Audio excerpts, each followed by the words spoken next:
na design so ewo ho anti abre bia ebetu bia no ene dia esesa wo ye senso beto a ye hwe kwan se won chanse a ebo wo dan so na nya o pache ne se na be ya nchanse no enwunu ama nsuo emmoro wo ne wo yere ene wo ba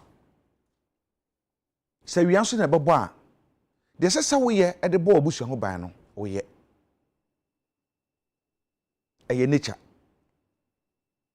sade nyakopon bo no untumi nsesa no enti bere bia de esesa wo ye bebi omanga na yedro no enye sabrei ena yede ahomaso ne ahantan ebetina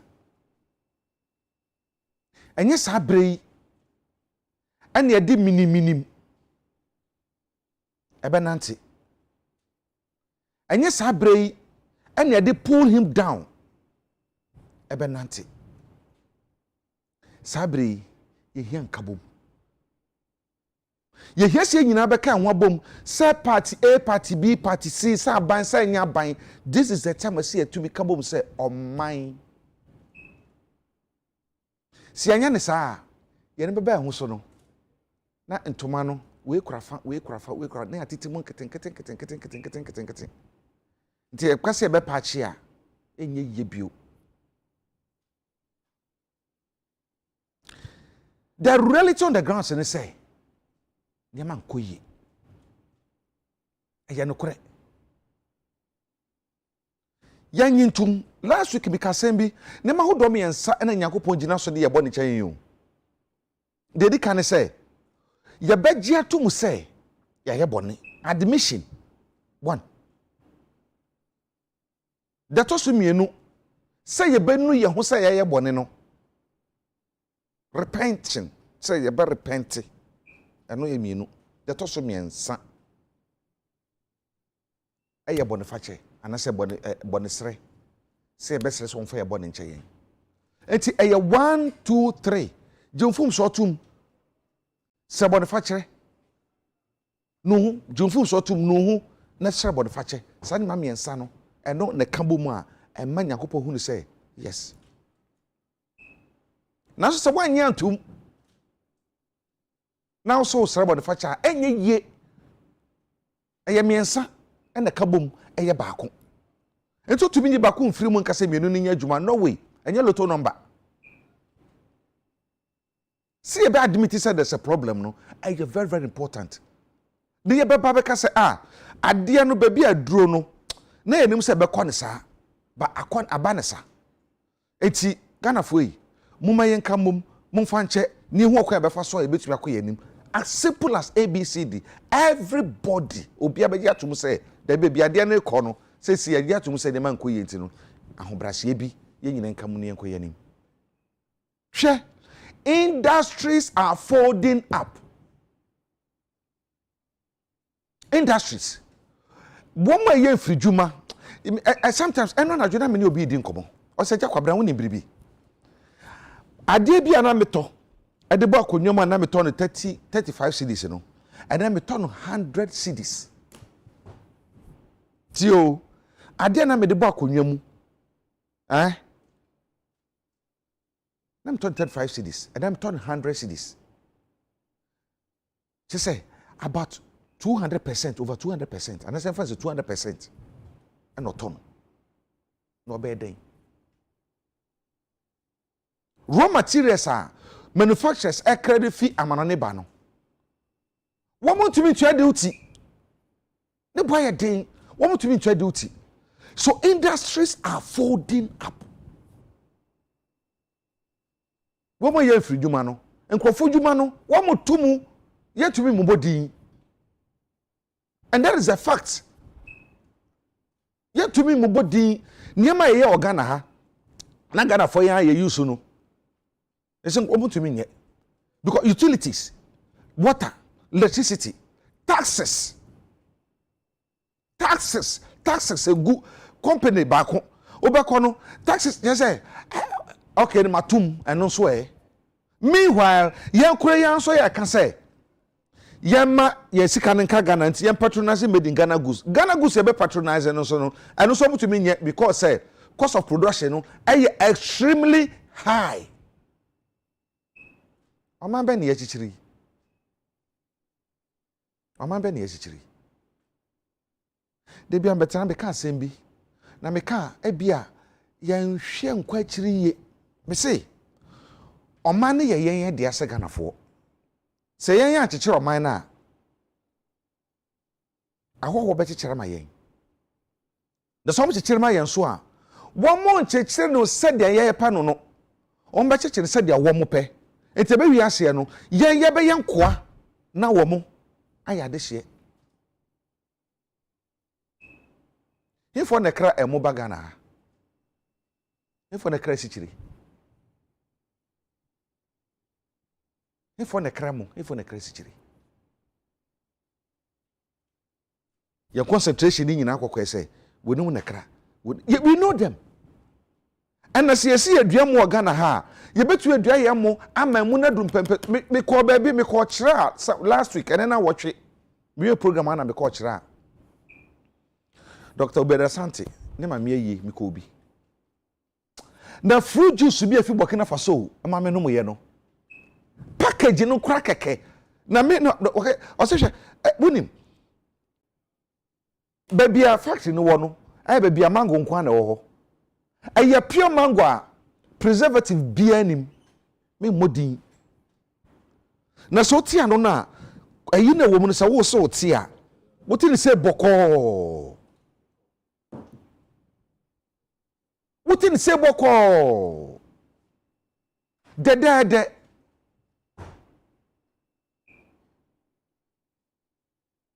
Ghana o se hwe ukọ Burkina ensase ebetumi de ayekua no unta hu ukọ Burkina Faso a ensase edi yekua no unta hu eye baby kakra bi and they are taking advantage of sa baby kakra na wo mo no na wo de yekua Ghana baby yetie abrosan so wo de ka kwan yemu a yenkotu baby na fa body hye ho ebe fifi so how ne say date ni yetumi enye adwene say hey ye Ghana for ye tuanamon we ye ni say no party bi mum yen kam ne yenkonko yanim you see me there be na me can say bi say the former president Mahama I can say bi was say yen kamom ye hear national dialogue yeah this is the time we need it and it's a fact yen to me to chirima ni ye da man peri nanado enim say at this critical time no we need national dialogue. It's not about the NPP dialogue, it's not about NDC dialogue. We need national dialogue. Yeah, the party in Sembeton chain near the Ghana Kutasa and special IC. That is what we need now.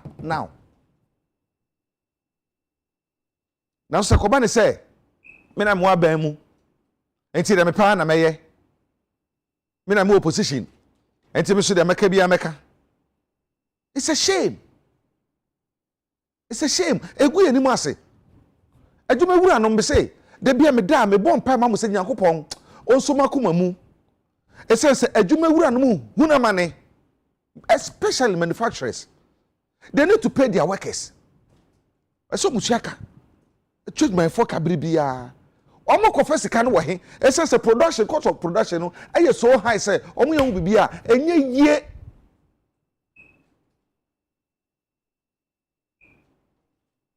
I am be kuma.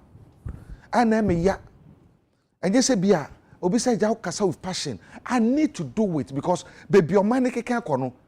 And Ghana yen sen fata de ekoi no and because for baby is legon and nansa and I'm who company be me modin wo mu si wo mo dan kakra anya Ghana company anya Ghana dwumaku e amanone dia eno mu si kakra pa kase pa eno mu si sika no bere nyina no wo mo de ekọ wo mo de sika no nyina ekọ Tama you find in a no. Egu. Ana yama yase channel for be dey say channel say channel me dem fa me ho.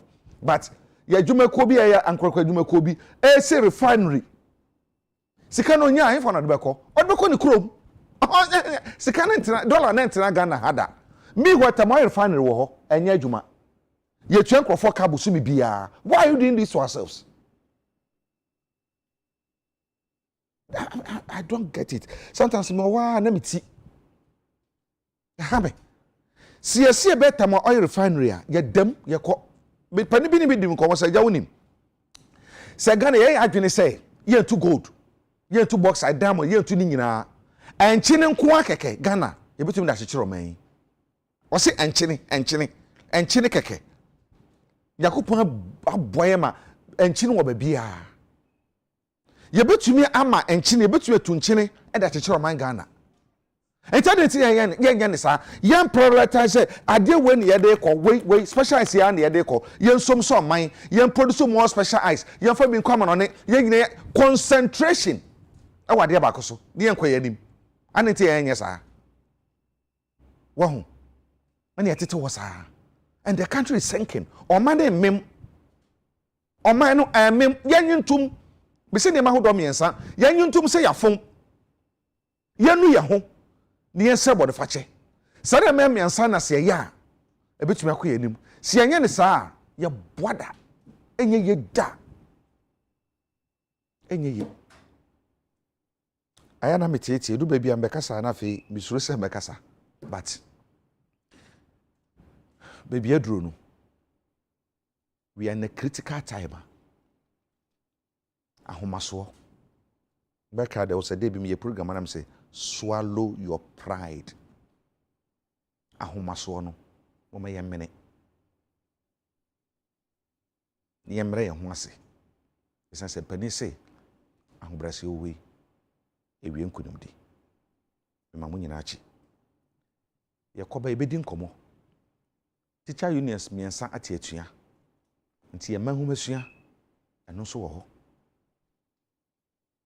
Teacher unions miensa ate atua. Adintra yentumi nye hu bibi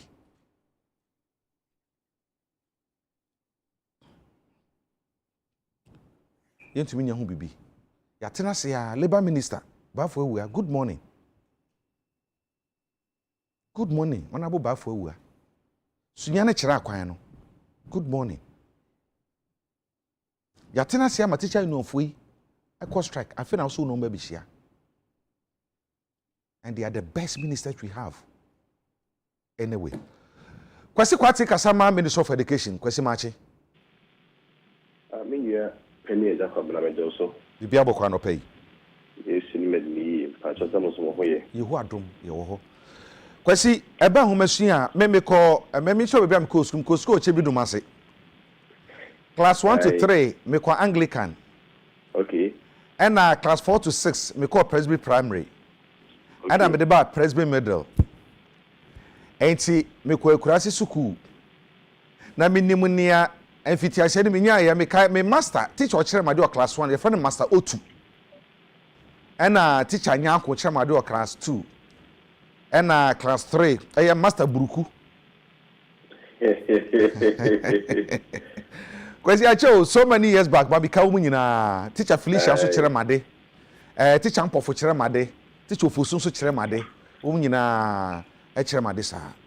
Efitiase no de menya ye foundation menya na eboaye e man kakrakra no medru bebi a mewe me say wo a wo kwesi so ameno ka say foundation no e say teacher union fo ebu afu e san say abanya tuanamon bi na sana mo mampani tuye no wo mo se wo mo mpene so ama mo tuanamon Ministry of Education e de na mo ye de afa teacher union fo tuan o matie hu said ye be ya hoye ye koso yi ye betu ahwe ho aye ho bibi kwesi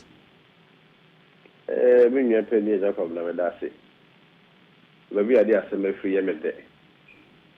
Titru bisa say Ministry of Education and a mobile na motu say asumje meba.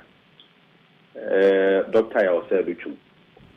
Ade a o hwehwe say abribia no asumje meba na etimi ama nwumasua no akoso na nwumasua etimi afane tumapa efra. Na Bruni Free BBC and Womesiano bring some impact on our socio-economic transformation. Inti Sakoba when you and Trinity maintain what to say. Or ye one of the nipa how we papa. And I say na papa no to cry no ni Ghana.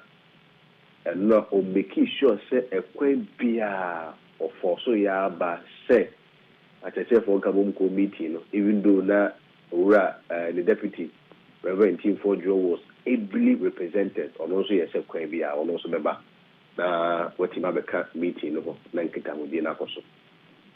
Adi ya hwehwe ne sasumje beba na sese bi we position we so on na wotumi say also appointed we say we ni hu tumi so obeka ho asem we say there be union de ni wadwuma no we say nyina adwobrɛwo mpanyinfo say atia le mui e da sra bebo nyina sabi asumi no ko a e ana ngura na na wo ensensa na wo from na e ebre ye focus kɛseɛ pa as Ministry of Education say acha by Monday na ya church for no union for no nyina aba no go back to the classroom ampa wohwɛ a union for so no so pledge on support for Dr. Eric in cancer union for bi so mo kwa so se bi a omo ne omo ekuo no bi nyadwe enye ho ne ehwe ye nim na ho enye ho ne ehwe ye focus no say there over 350,000 teachers at the for no be omo sori ko so Ghana by omo sori de emeka tuo so entem hare so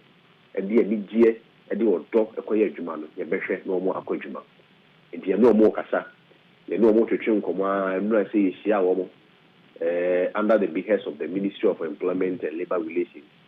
Ye the asem to many say hwe de ye ne de kan ne de ho ne ye ku se bi be se ba ko fo adwuma wo na ba ko fo president be yi no na otena sei ade achi sei enyina no yen kan ya adwibbo na yen fa pepe ntu be bi e de eda na se ebitima som na bia yeso wo nsom ni wani ni pe ya enyina ebitima som ede nsa ba kwa som na fe yetima boa na dwumadi Ghana Education Service ADN no nyina konanima enyina e asem papa wono mo so se bi omuntimi take decisions on their own basa na wo mu decisions bi ane ano mo consult bi o mo friend o mo leadership na council nti o mo so no mo council kwadwedwe ho wo hwe krata o mo de ba declare striker o mo outline other seriously and very vital important issues sebi labor house and assembly abribia eba atoda ehu hia se bebo nkuro na we na kan we na boy na we de team we every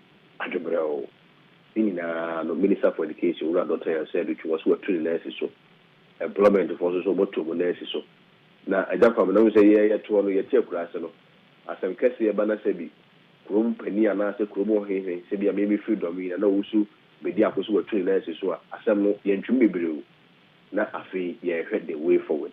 And the way forward is that we are able to get our teachers back to the classroom. And for us as the Ministry of Education and the minister that I work for, Dr. Elsedu, that is our focus. Now, we pay Joada Yesabisia and Komotuchi and Bekoso. Now, before Koya Bekoso, no, Yesa, that is Sebemomo. Say, where say, when they say, Afani Afanka, no chance about this in the Mede, and Fanko. So, in the near Doya. Yeah, near no Muya Juma, yeah, near Tia Semase. So, into Yimina, Yankasa Boko, Nahunim, as soon as Mobaja to Semu be a fellow engagement. What it means is that the parties do not have any entrenched positions again. A fellow Bia said, I said, yes, so, near Bobolo, Pono, Tenten, the Bacoa, your Bacubia, a fellow one side, and wait, the other way, they're born Tenten, we are Bonaki Patano. Now, so as soon as Amuna Mobile Drain said you are engaged, that will be able to move to the center line, will be about center line, Nothing, my dream in a Baba Group. And Ra, your church for Kabunko, Mabaso, Ura Kabuno, Ura Thomas Musal Mokin, Ali Nomo, or Musia Yano, Sebi, or Pepa, and Nisuban Pane, a home farmer power modernity. Media, Abribia, no GBS, no margin on the Somo strike, Debbie. Omo de bia meka so mma wom omo nuanum wom omo faasefo wom enye strike na ye omo fekra na so sebi nipa de ayesa sene ketrema wo ye de ya toda menteme ho ase kakra ye de eba toda wenchu kakra ba na mpanyifo ka se sebi dia ebe mpo na ye de ichi na so ye no omo na ye adwuma their biggest stakeholders, union of one year, Buomo, or Massimo can yet tin and superb. You know, Mugu swear to Trump Commerce and Rebed, everybody. Now, I'm saying, I'm Empire Joada, you know what transfer as soon as you normal at him go back to the classroom. Ase minim say ya kan nyina no pani a ye ma pani yi no se womra meboa ma homasua kwani Dr. Rikin Kansen wono na ne ho asama asori ya ma tiachire fuku ahodo nyina so bu afuyi ye say edubiri bi negotiation between the teacher union for ne aban no ebia ne stand bi ono na ye negotiator between the teacher unions and the government sabre no ebia na bra na omo nwinwin nsam ho no Dr. Kansen rule will play power education model. Recently, only the immediate pass director of tertiary, within the tertiary space and the colleges of education, Kusi University there. Only opinion or down on T. And could be a teacher for Semba workers, you target strike, and I don't know, only minister, labor, and then the negotiation is not done by one party. Of course, be facilitating over the free because no more Juma be brave. That or no church or will be a emphasis and benefit say more or less like a facilitating rule. But in most of the engagement, you have the Minister for Finance there, you have the Deputy Minister for Finance, Education for also your ministers in our employment and labor relations, fair wages, beyond that, education space and say be a home ground why you say what's dear school, what's dear secondary school 6 years, and also today university so 8 years. And what they really come within a space of 16 years and the Minister for Education rather than 2 years and one as a director of tertiary. And you also buy a Minkita who did about whom you know me and Sebi and and among the Anama to until an appointment by as Director General President Bonidi. I come here say I church folk we dream B say he doesn't have the welfare of teachers at heart.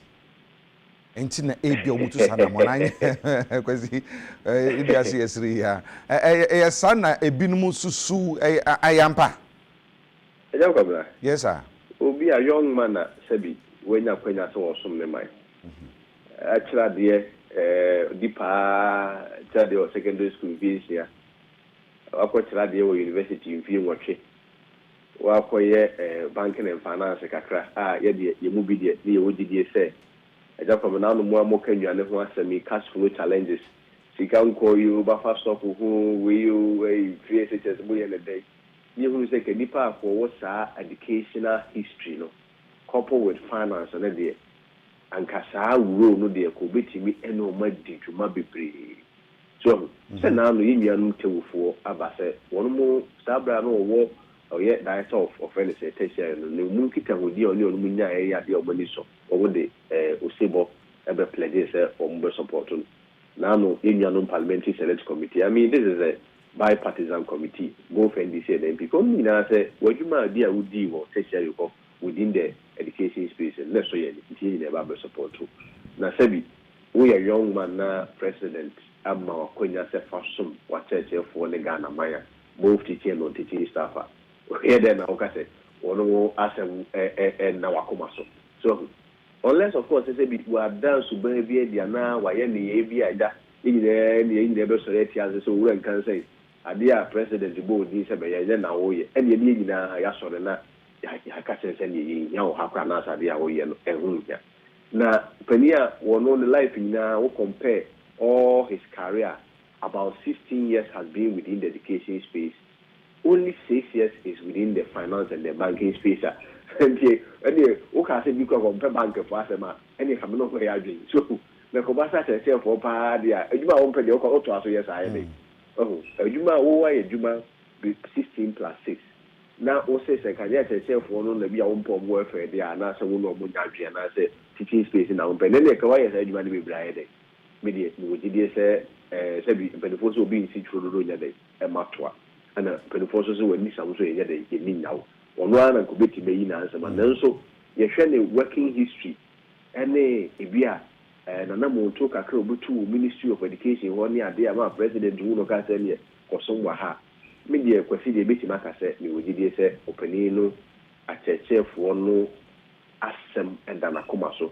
Then that's a church for Guao, because over years at the teaching staff for Guao, or move or most of we know teaching staff, accountant for business for omo omo nuane metronfo ne ade omo so bo achechefo na adwuma no ma ye papa sango fo ni nya minim se papa no ani so ade hu so obehwe na omo dumedi omudi na president ani so ade hu within the education space ye faso at the womasua se sa oman na dache ne be ko so ade free from the basic level which is the pre-tertiary level no papa no so beti ma hwe na wasisi no ndie de eja ye be hye achechefo ni nya se wonu na fanka bom be akoyo odo enta papa nachi na minim se actually no o disappoint omo na wonu ade a omo hwe nyina so omo sabeka kwasi pe monkomodi am ne omudi ye ene de awo ka ne no ugidi se adwuade nyakopon ya adom na se wonu mu hia ibetumi nya bi pa bi de fridi omo kan yi mu se bi a obaji atom se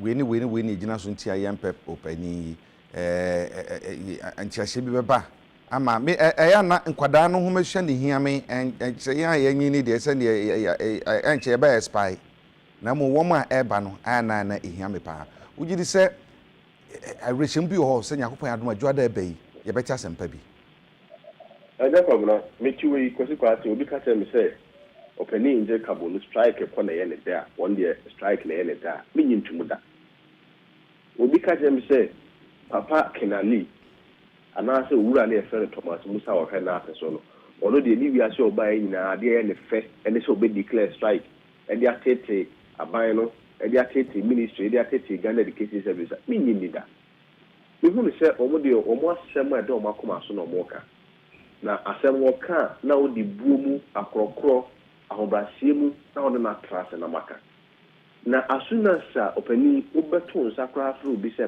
brame entwetwe nkomo na nipa no betu anamon atofu wala gu ne kemu atu anamon aba be transe entwetwe nkomo enze nipa no wa na adwen se asem a wo beka no wo betiu onti wa wo ba so endi wo munya opepa etu ka ba ho wono mu ekumi ensani nyina ne mpedifo betra se ministers no mu omo so nyina no mu tra se kan ye de na me we di papa se omo aye omo agin se omo so omo de strike in battle and enye omo fe omo adwuma omo ye no atensefo boaye atensefo nkabunko boaye omo adwuma no omo adwuma na ye ofre Agya Kwabena nyo bia ne beti wa tete ni o adwuma no nyankopon fa nche wa wuntumi nyo enti media mi wodi se adwuma ne adwuma o manage wo mbe so mo koso a ekoye ebi kura nipa me bia kan se bi o motifi ko enye o mo de so me pese me ko into se bi atete fo ka bom ko we sisi bi a ye ne nkofo nya adwen we si wo ye nkofo kwa tabi nya kwa na me masa mo hwe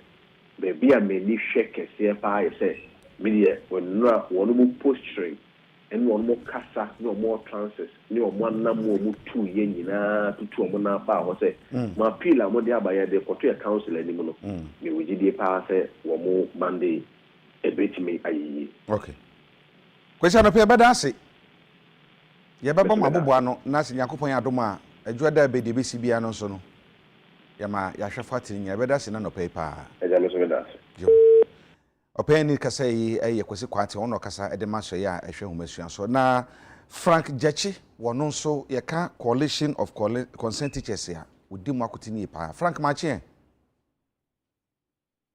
Frank Neru hello Frank hello aha Machi Daniel o kasa no wa chire obra Frank hello senior aha Frank what me nka meso nka pa that's great ano pejani ama ye nan pe beba akyerɛkyerɛfo asɛm a na da makoma so pa Frank so for how far mo tua cham da so gina mu pintin anase mo betwe asan yo mami chia watiefo no ahwefo na no pe na menka enhyemu kana say striker Coalition of Consent Teachers Ghana, National Guard, ye declare the enrano. Aya dia da so be na so printing. Ye nya adwen such a bia or strike I declare ni. And intimate health videos what kai your members nationwide say leadership and among two are ye true no. It is to immune the benefit of teaching, you know. And until my no yɛmfa yɛn mpanyinfoɔ nsɛm a maka no ɛnyɛ adwuma na efi Monday kɔ nyinaa no yɛntena fie kɔpem bra yɛbɛka kyerɛ mo sɛ ɛnɛ deɛ de yɛpɛ ne yɛn nsa akanti yɛn nsa nkɔnkɔyɛ adwuma nti strike ne da so agya yɛn aso ɛde na mohwehwɛ de yɛhwɛ tiatia odwumani biara yɛ adwuma a ani soadeɛ mu nso ɔbɛkɔ n'anim akɔdu mpɛmpɛnsoɔ ɛna kyerɛkyerɛfoɔ anaasɛ teacher adwuma no yɛn nso saa na yɛn nso yɛtie na ɛkɔba sɛ yɛn positions bi a ɛwɔ ha daakye yɛn mpanyinfoɔ bi rise a wɔn betumi occupy anaasɛ ɔmampanin betumi abɔ obi din afiri mu na wakɔdi saa adwuma no ma akyerɛkyerɛfoɔ na ayɛ motivation ama yɛ a yɛaka no sɛ yɛgye firi yɛn nsɛm de akɔma obi foforɔ a ɔnni yɛ mu a na yɛfi sɛ yɛankasa mu a na yɛdi yɛn ho aborɔ daakye ɛbi yɛn nɛ obi hunu nnɛ batɔkyena ɛho nsuansoɔ na ɛbɛka sɛ ehunu yanka nso na atwam ɛno nti na yɛasɔre dendenden a yɛko etia the appointment of Yura and cancer. Sabe, ɛyɛ sɛ obi na ɛtae no anaasɛ obi ne no wɔ mansotwen bi sɛ far from that na mpanyinfoɔ so bebree da no wamfa nto a ɛfiri tɔ ɛno nti no yɛmfa Dr. Nkansa nsi nkyɛn na yɛmpɛ obi a wɔtumi arase through your ranks no abɛdu no mpɛmpɛnso a yɛbɛtumi appoint no anaasɛ ɔkyerɛkyerɛni bi yɛmfa no na ɔnkɔdi dwuma ma saa asɔeɛ no. In fact, yɛwɔ head teachers bebree yɛwɔ senior high schools a yɛwɔ headmasters bebree a wɔyɛ qualified enough sɛ wɔbɛtumi adi saa adwuma no ama yɛn. Yɛwɔ akyerɛkyerɛfo bebree a wɔwɔ classroom a wɔn qualified sɛ wɔbɛtumi adi saa adwuma no ama yɛn.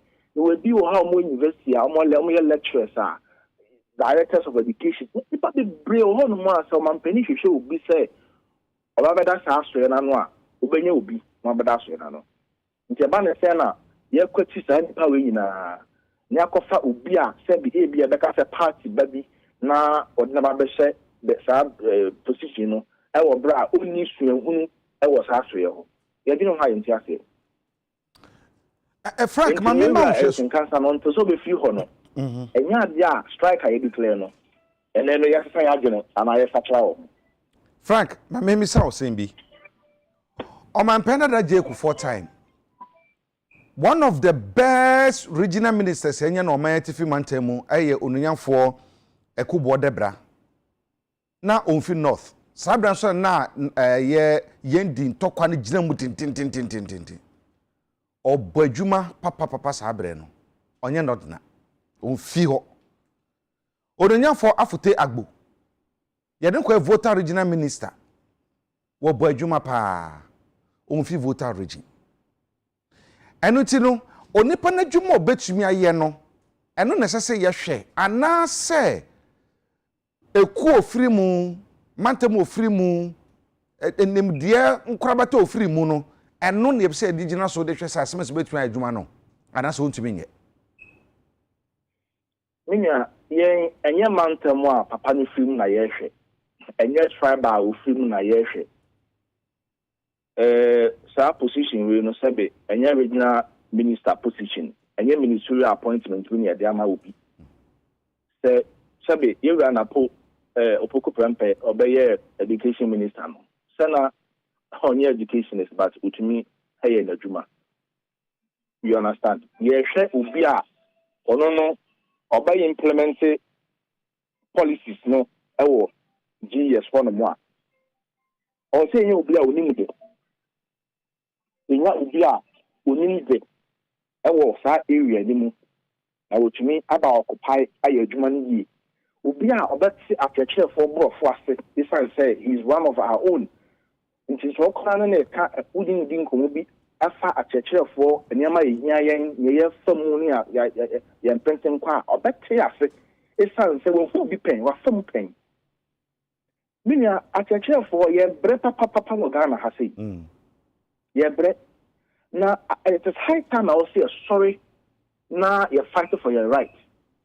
ɛyɛ da biara na yɛbɛka akyerɛkyerɛfoɔ ahyɛ saa ɛno nti no yɛma yɛn so no yɛn nkɔɔfoɔ no bi ɛnrise na animonyam nka yɛn since yɛsɛ sɛ yɛ appointed director general si Ghana hanom da bɛn na yɛakɔfa obi a ɔnyɛ educationist aba bɛhɛde saa asɔyɛ no nti ade nti na deɛ yɛpɛ sɛ yɛsesa no ɛdɛ deɛ yɛpɛ sɛ yɛ veer off na ɛkɔfa kwan foforɔ so ɛyɛ ne saa no a na yɛbu akyerɛkyerɛfoɔ no ntia na deɛ ɛhu kɛseɛ koraa ne sɛ yɛanhwɛ yie a ɛbɛdu ɔkyena bi no na yɛde friend sɛn ahomasua no yɛ amanyɔnsɛm a na afei no koraa no headmasters nom ne directors ne ade nyinaa no yɛ appointed partyfoɔ binom ɛna ɔmda kɔhyehyɛ saa positions no ɛmmoa akyerɛkyerɛfoɔ so do you see some amanyɔnsɛm ɛwɔ wura Eric Cancer na appointment yi mu anaa sana yɛbɛka no because ɛdeɛ nti na yɛwɔ akyerɛkyerɛfoɔ menya ɛdeɛ nti na yɛwɔ akyerɛkyerɛfoɔ bebree hɔ nom anti no ɔmampani hwehwɛ obiara ɔnya obiara a ɔyɛ kyerɛkyerɛni ɔnya obiara a wɔavage 2 year ranks no a ɔbɛtumi appoint no ɔbɛdi saa adwuma no ama no anaa a kyenkyena Dr. Eric Nkansa na ɔse yɛmfa no mmra menya asɛm strike yɛ yɛkɔɔ yei no ɛyɛ sɛ yɛsoo mu a na yɛkɔɔ strike no yɛdi kan aka ho asɛm now it is very sad say the whole GS council koraa no young consult to mansa na yɛ appoint you in cancer enya dia minister no consult to bia the who yan 17th 19th year ya papa na fi ho fofo aba nti ba sa no a enkyere se be ebuo ene enidie e ma adwuma na yɛ na asakyerɛkyerɛfo nti yɛ sɛ sɛ yɛ ka ho asɛm sɛ yɛ papa no why na sɛ yɛn yɛ tena ase sɛ asɛm ma kan mo ma na engage yɛ hwɛ kwan papa yɛ bɛfa so a yɛbɛtumi resolve nsɛm no obi enu hɔ no ma ɔtɔ nsa frɛ yɛn until say staff ndu ya mo hu sɛ bɛkɔ strike na no ɛna ɔmo tɔ nsa frɛ yɛn yɛn fa sɛ nkyere ekuro anaasɛ ɔman Frank when to suffer mo yɛn ni yɛ adwuma enye yie Frank aye labor minister to suffer mo anaasɛ aye for the to suffer mo aye minister of employment and labor relations that to suffer yɛn Honorable Bafo awua Bachawan Dr. Nkasi akana asɛm yi yɛse edubiri bi negotiations bi na ɛkɔ between teacher unions ne aban no na ɔwɔ mfimfin yɛse na akame sɛ na de ɔka no en favor mu teachers nti na mo ni abra mo yɛ de amo yɛ no korɛ nya enya afei na Ministry of Education ebe damage control bi na ama attempt sɛ afei de ɔmo be pinti papa no white ama manfo agina tum the negotiations are you and cancer capacity ben and ugina mu a only these negotiations ya ele adam alone more come in what capacity ben as what ugina ban name and also ugina unions and name and only these negotiations they should tell us we should not do this to ourselves. Some percent more damage control. You can do it, but you don't have to lie. Yeah, in negotiations, I call you now. Said you can't have your negotiations. That better Dr. Cancer LED. Yeah. Now that Ben come about your appointing and said, "Oh, yeah, Director General." And I'm not being moon at Chester Director General. Needed negotiations, salary negotiations, and my Ben at Chester. And you know, yes, I know. Yes, I know.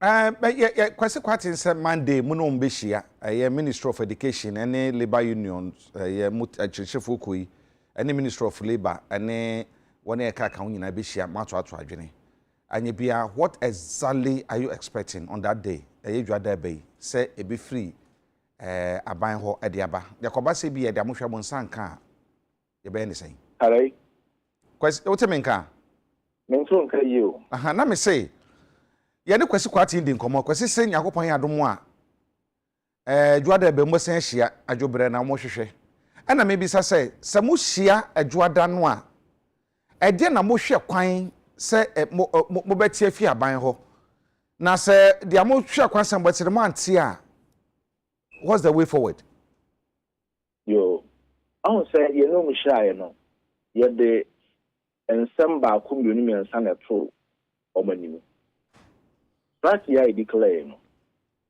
you know be dry come one yan fa my press release no so e be teacher for akọ promotion yen to inform to skill lower ranks are also moko promotion yen to me inform mo koye omo so a mo da skill o market you an embaye ni na de ho asem to mani teacher for laptops you have to musika was say a laptops no ma cheche for the djuma afini no omo san kan base pay negotiations I was say a year take effect next year January, you know. Nina and someone you get 2 women, including Dr. Ekin Cancer Day, and me you are watching what call retirement. A bayamano, a queen yas are best from Abesum Bio are still on yes, I'm set on some review. See a cook shaman deal, no. Now so much GN 72. See you and cancer, no, that's a summer.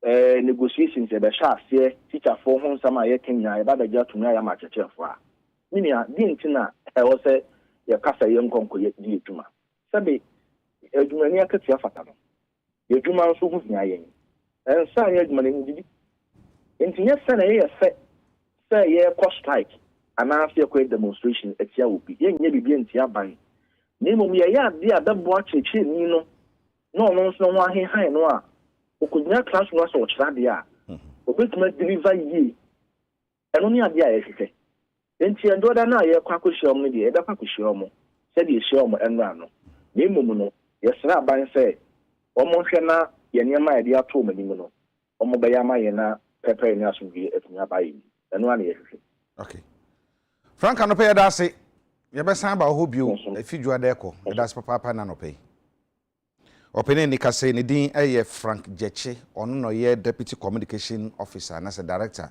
edema coalition of concerned teachers ena ene no edin komofa kirekirefo atua wo mate yedi kan ne kwese kwaten okasade ma so ehwe homasu ahosam so din komansa na Frank nso ebe mu nti adwada so mo ne abanhyi a ye behwe ne edi hu komo ena me intro me kan se mi se ye ntena se ma se mu nsianse ne etu anamon bi abribia ne sese wo ye be proactive infantile for moto slogan was a dream she can think ahead and say bibi baba aba labor ministry labor minister so one thing popo ye bia say teacher for no be de omo yi na matena sia ma na du bebi aduri ansa na mo frɛ wo mo then you are sleeping on the job but these are the ministers am penny so the best minister he has they say best they sleep on the job but we maintain say ma asam ni nsi ansam to one among they be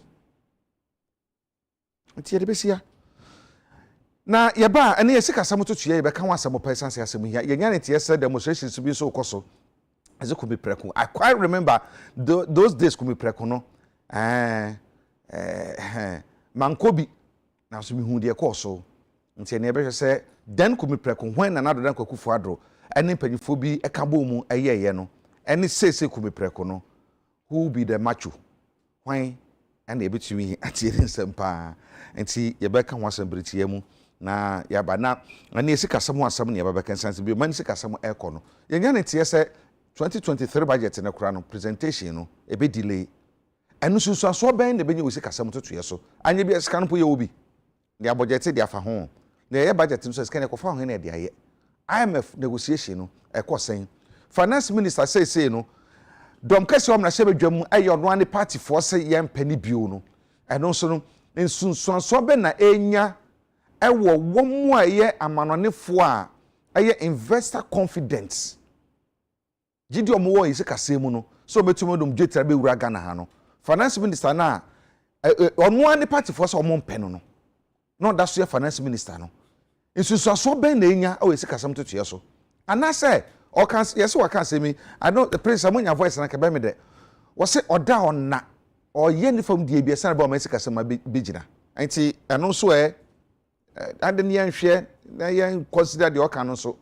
And some near be bring to your bar, ye be and como pa dia fa ho na ene wo ma me no bedi nkomo nyina no ekasikasam tutu a wo ma bi wo mu pa na Dr. Nene Adams Asafutai senior economist ochirade wo UPSA ochirechirefo pani wo hopa ochirade wo lecture wa ben pa owo menchen wa ha ono ti bibi nkunso pe no na say Asafutai no kroba Asafutai na say nkrande ni bia aha enti owo ha enti ye ba ebedi nkomo na fe Benjamin Suma nso wa ha na fe Azubila Emmanuel Abdul Salam ono so wa ha na me Agya Kwabena nso me wa ha bie enti say ye twa ho ba ye no betena se na ye di nkomo na ahwe se ye kɔ ne seni asoban mo ntwen ye basisi ya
Awi adeshema ma yedem asese munya betwen ye yakoto nkran ya ba fe bra so se yedi enkomo na ena no pese medi kan no abedwafo aye krado na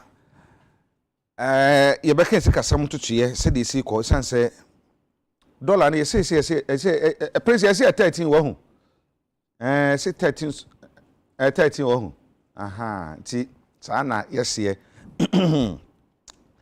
na yebehwe na yaka no so ho asem se kosan ya na finance ministry so akasa na asem wo ka ne se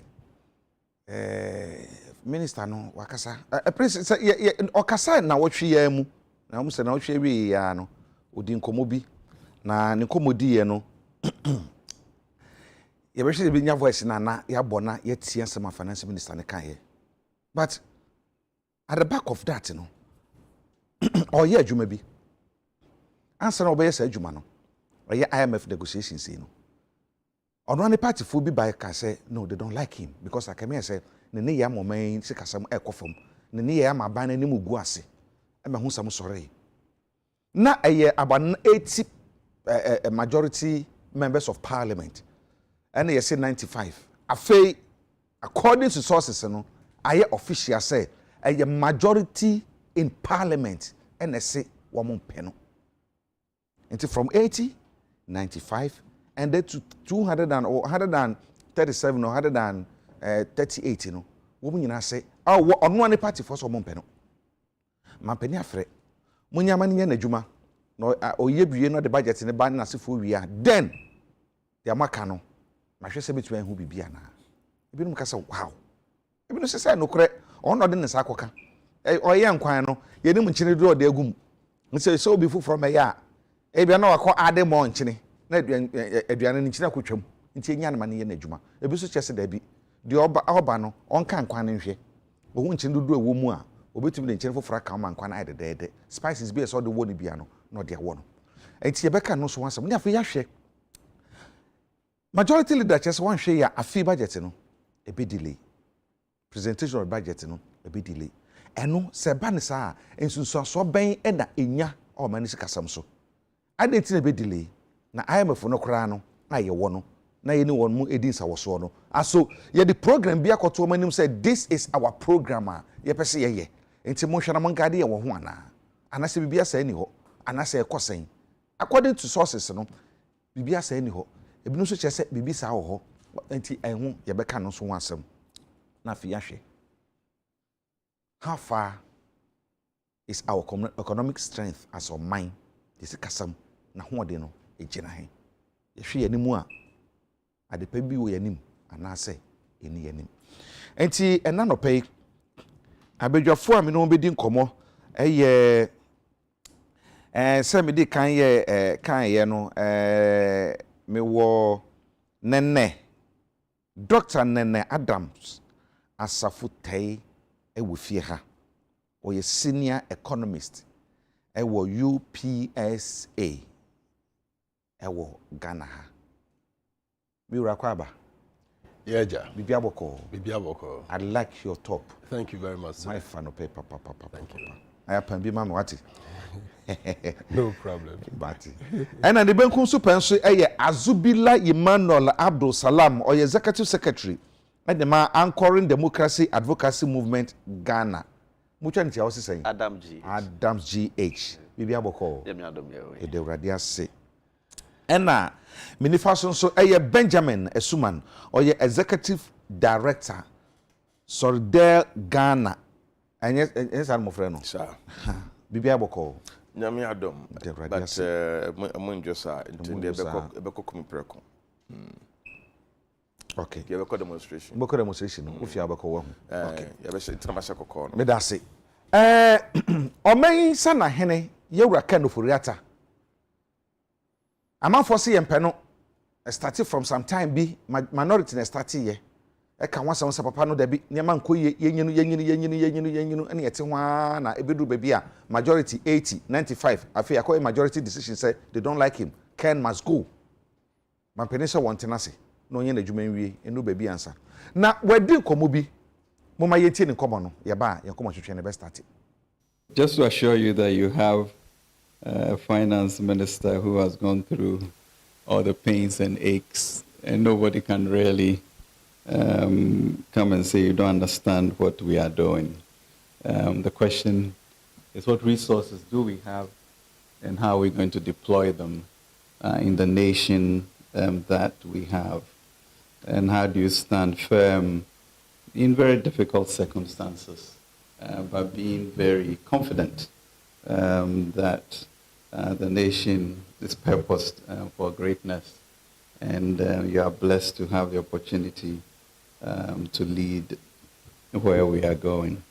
So thanks, Mr. President, for the encouragement. And let me assure you all that your best bet is still Ghana. We can do it, and we should do it.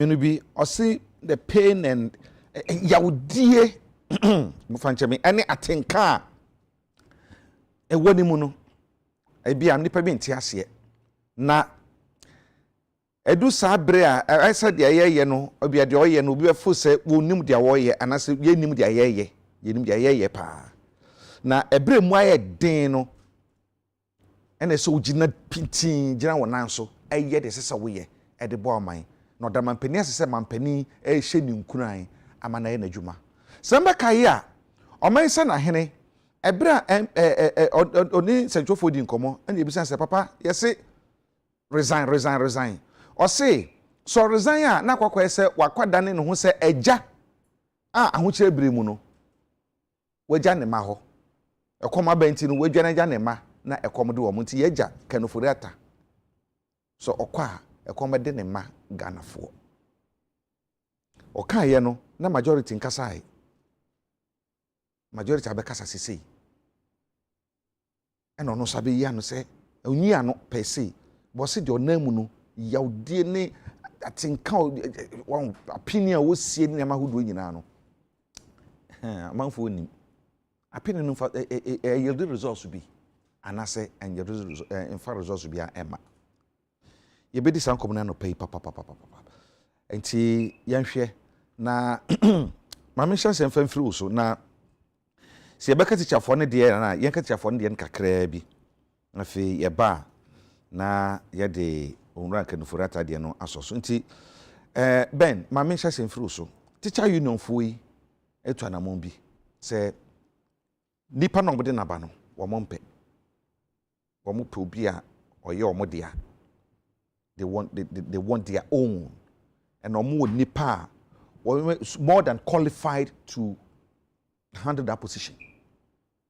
It is a kofu bi ba nya de omo pe omo aye ho asema enra najo late news no or say e could need the All Teachers Alliance, I think so, All Teachers Alliance could be now omo bedwom kasa ma for kasa some kind say teacher for teacher union nagrat nat CCT for na miensa no woman ni nyina so bienti eso oboko strike enti teacher union for miensa oboko strike another breakaway teacher union for so say wonu mu oboko strike ni eni nyina so bia enti within the teacher front na kasa no there's a problem there eno ene said ansem ko ohunu ni sen ene mama osima be nsia e wasase bi eja me da ase thank you michia wo ne yahwefo ina anapai na teacher for ho ensama bedadwa yi esese yenya abotre ne yeka ne yi anyasa yenkwala omo sukuu kɔ na yeto na topre na aban no position a wegina se I know say tititinti yeka kura mintie na adie bedu bia yedui mpenifo bu ba bi se swentie ne owam etikopo se teacher for nkebom ko miensa a yeni omo dadaada enye nde ene ye beti ko se alliance yenim nat o krom ha yenim nagrat o krom ha yenim concerned teachers association so o krom ha omo kom hu bom ye press conference ene ye bo kokose se aban asesa na dwen ewo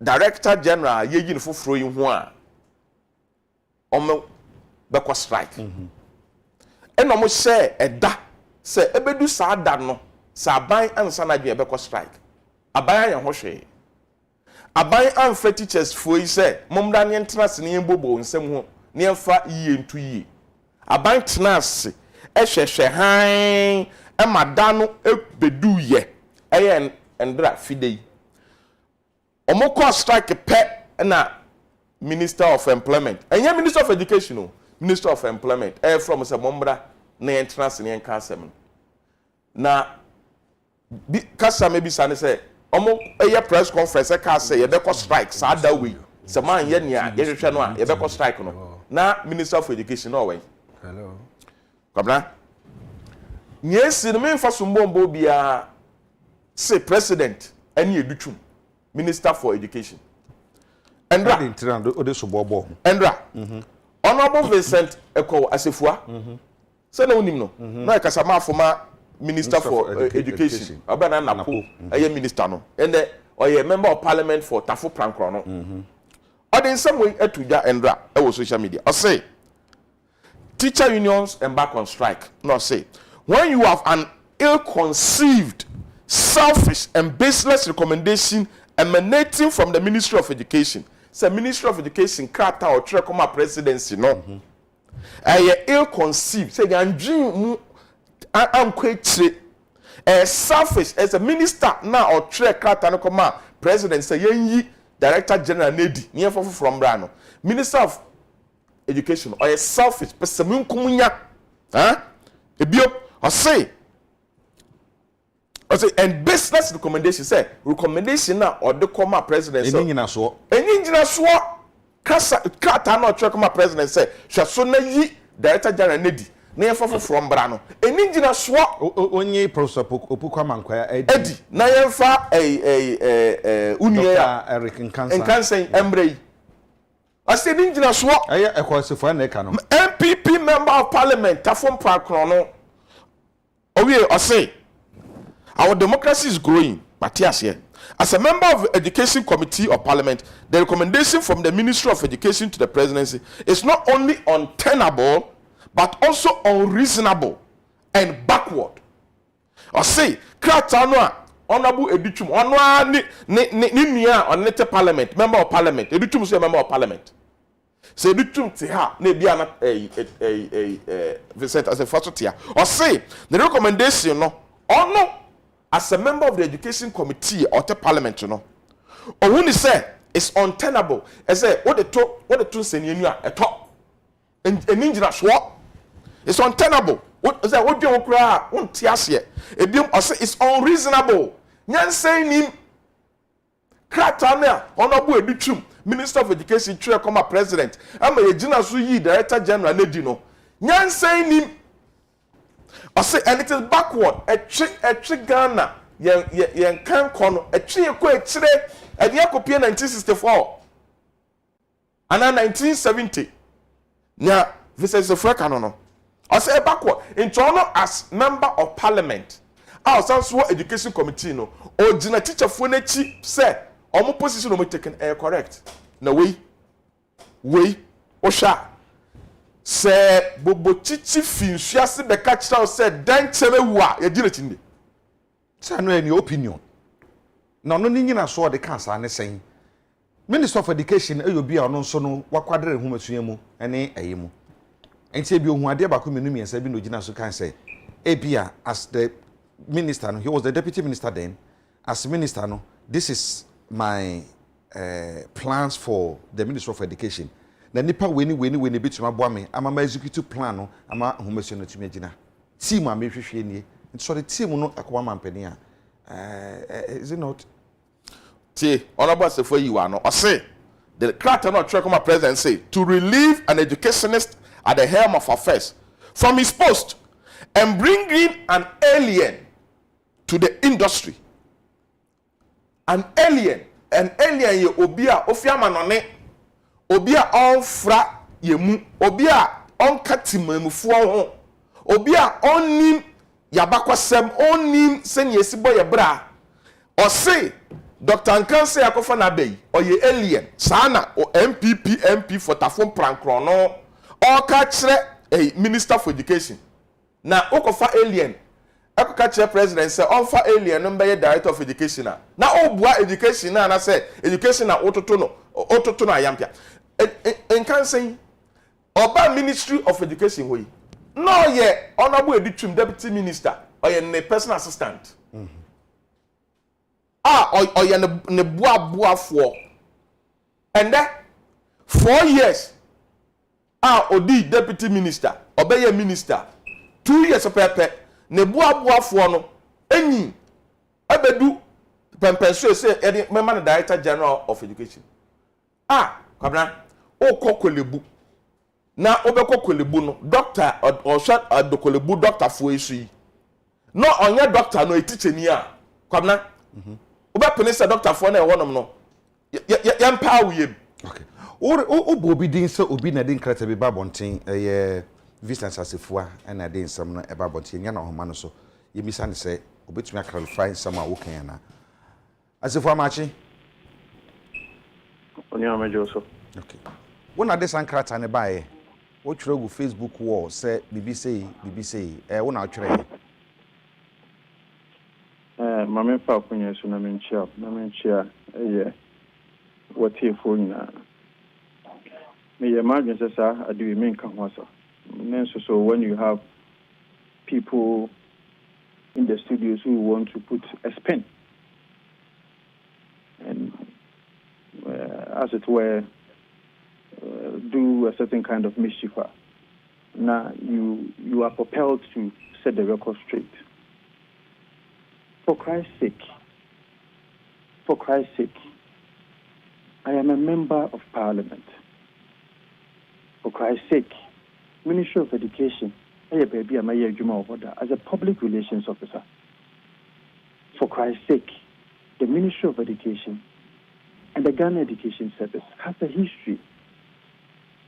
For Christ's sake, the Ghana Education Service has competent people.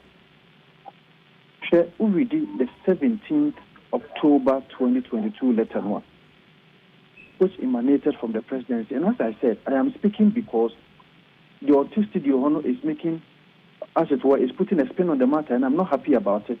I don't want to speak to this matter, Kwabena. We know the history, and as the historical antecedents as to how director generals have been appointed and Ubia background, even from the 1970s up to now. Agya, someone make and said, the 17th October letter is free His Excellency the President Hobayan. Clearly, His Excellency the President, from what I see here, didn't have any intention of removing Professor Opoku Amankwa. The dismissal was triggered by a letter, or if you like, a recommendation from the Ministry of Education. A whole name problem. By who? From the Ministry of Education? By who? Letter different. Kwabena, yes, sir. 17th of October 2022. The letter from the Presidency in paragraph 2. Let me read it. Okay. The Ministry of Education has informed this office. That is paragraph 2.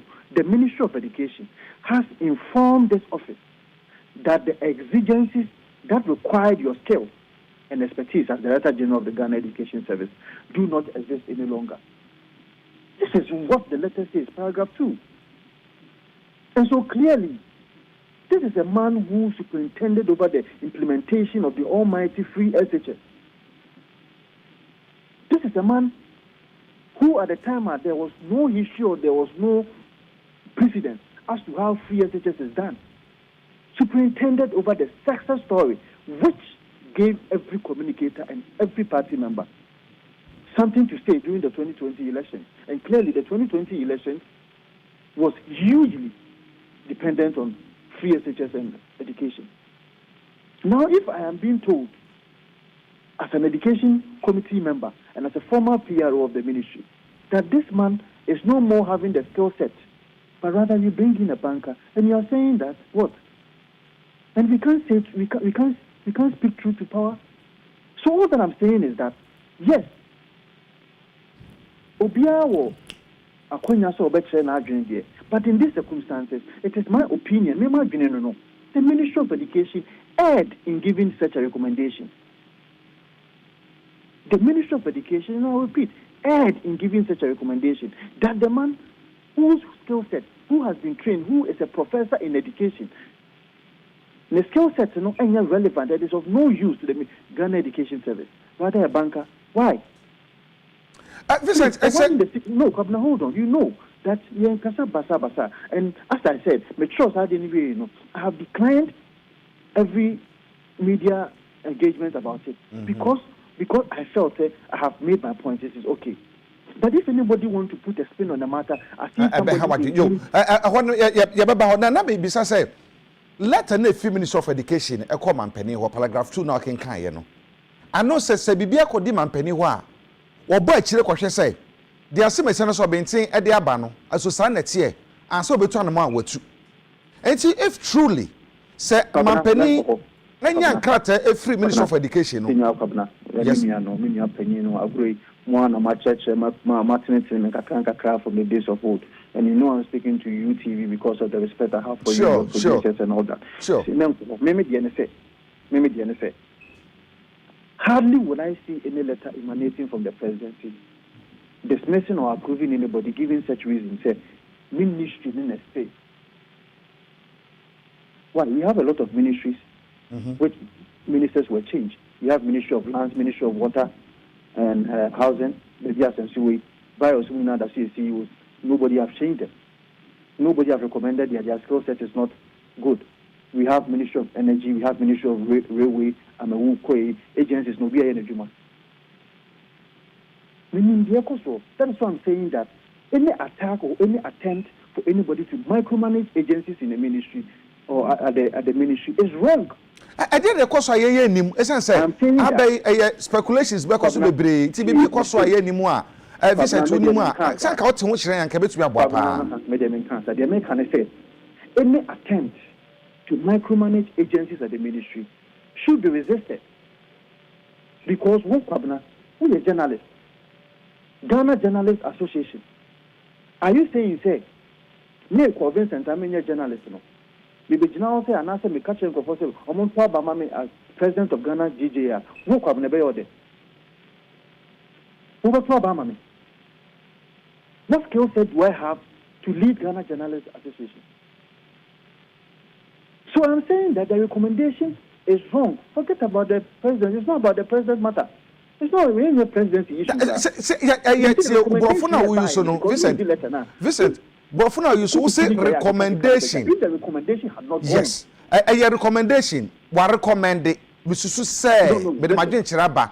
It is a man penning him say, the order done to me, I Juma dear. What then did the president decide say, or before recommendation, Minister of Education, they buy ye?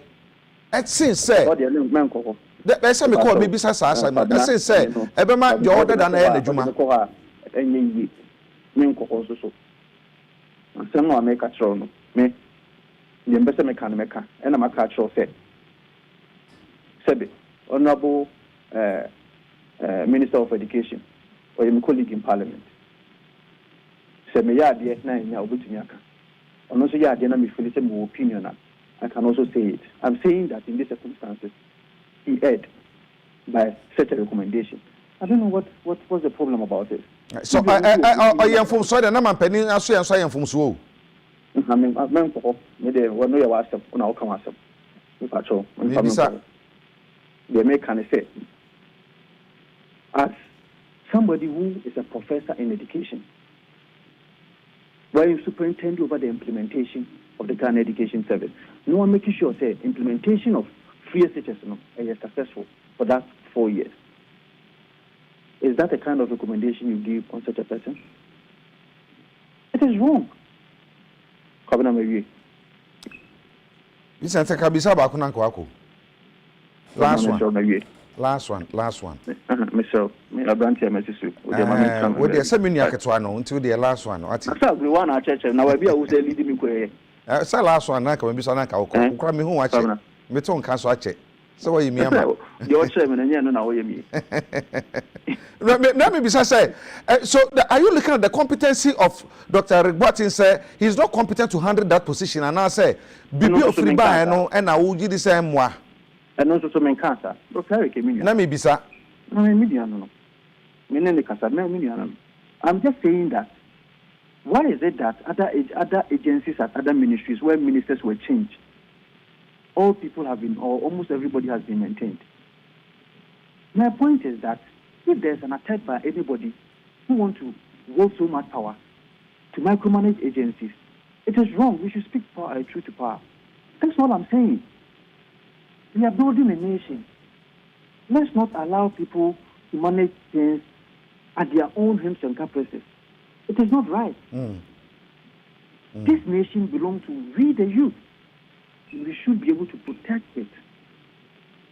Akoya no de komo ofia bebre bra na wa hye ho no.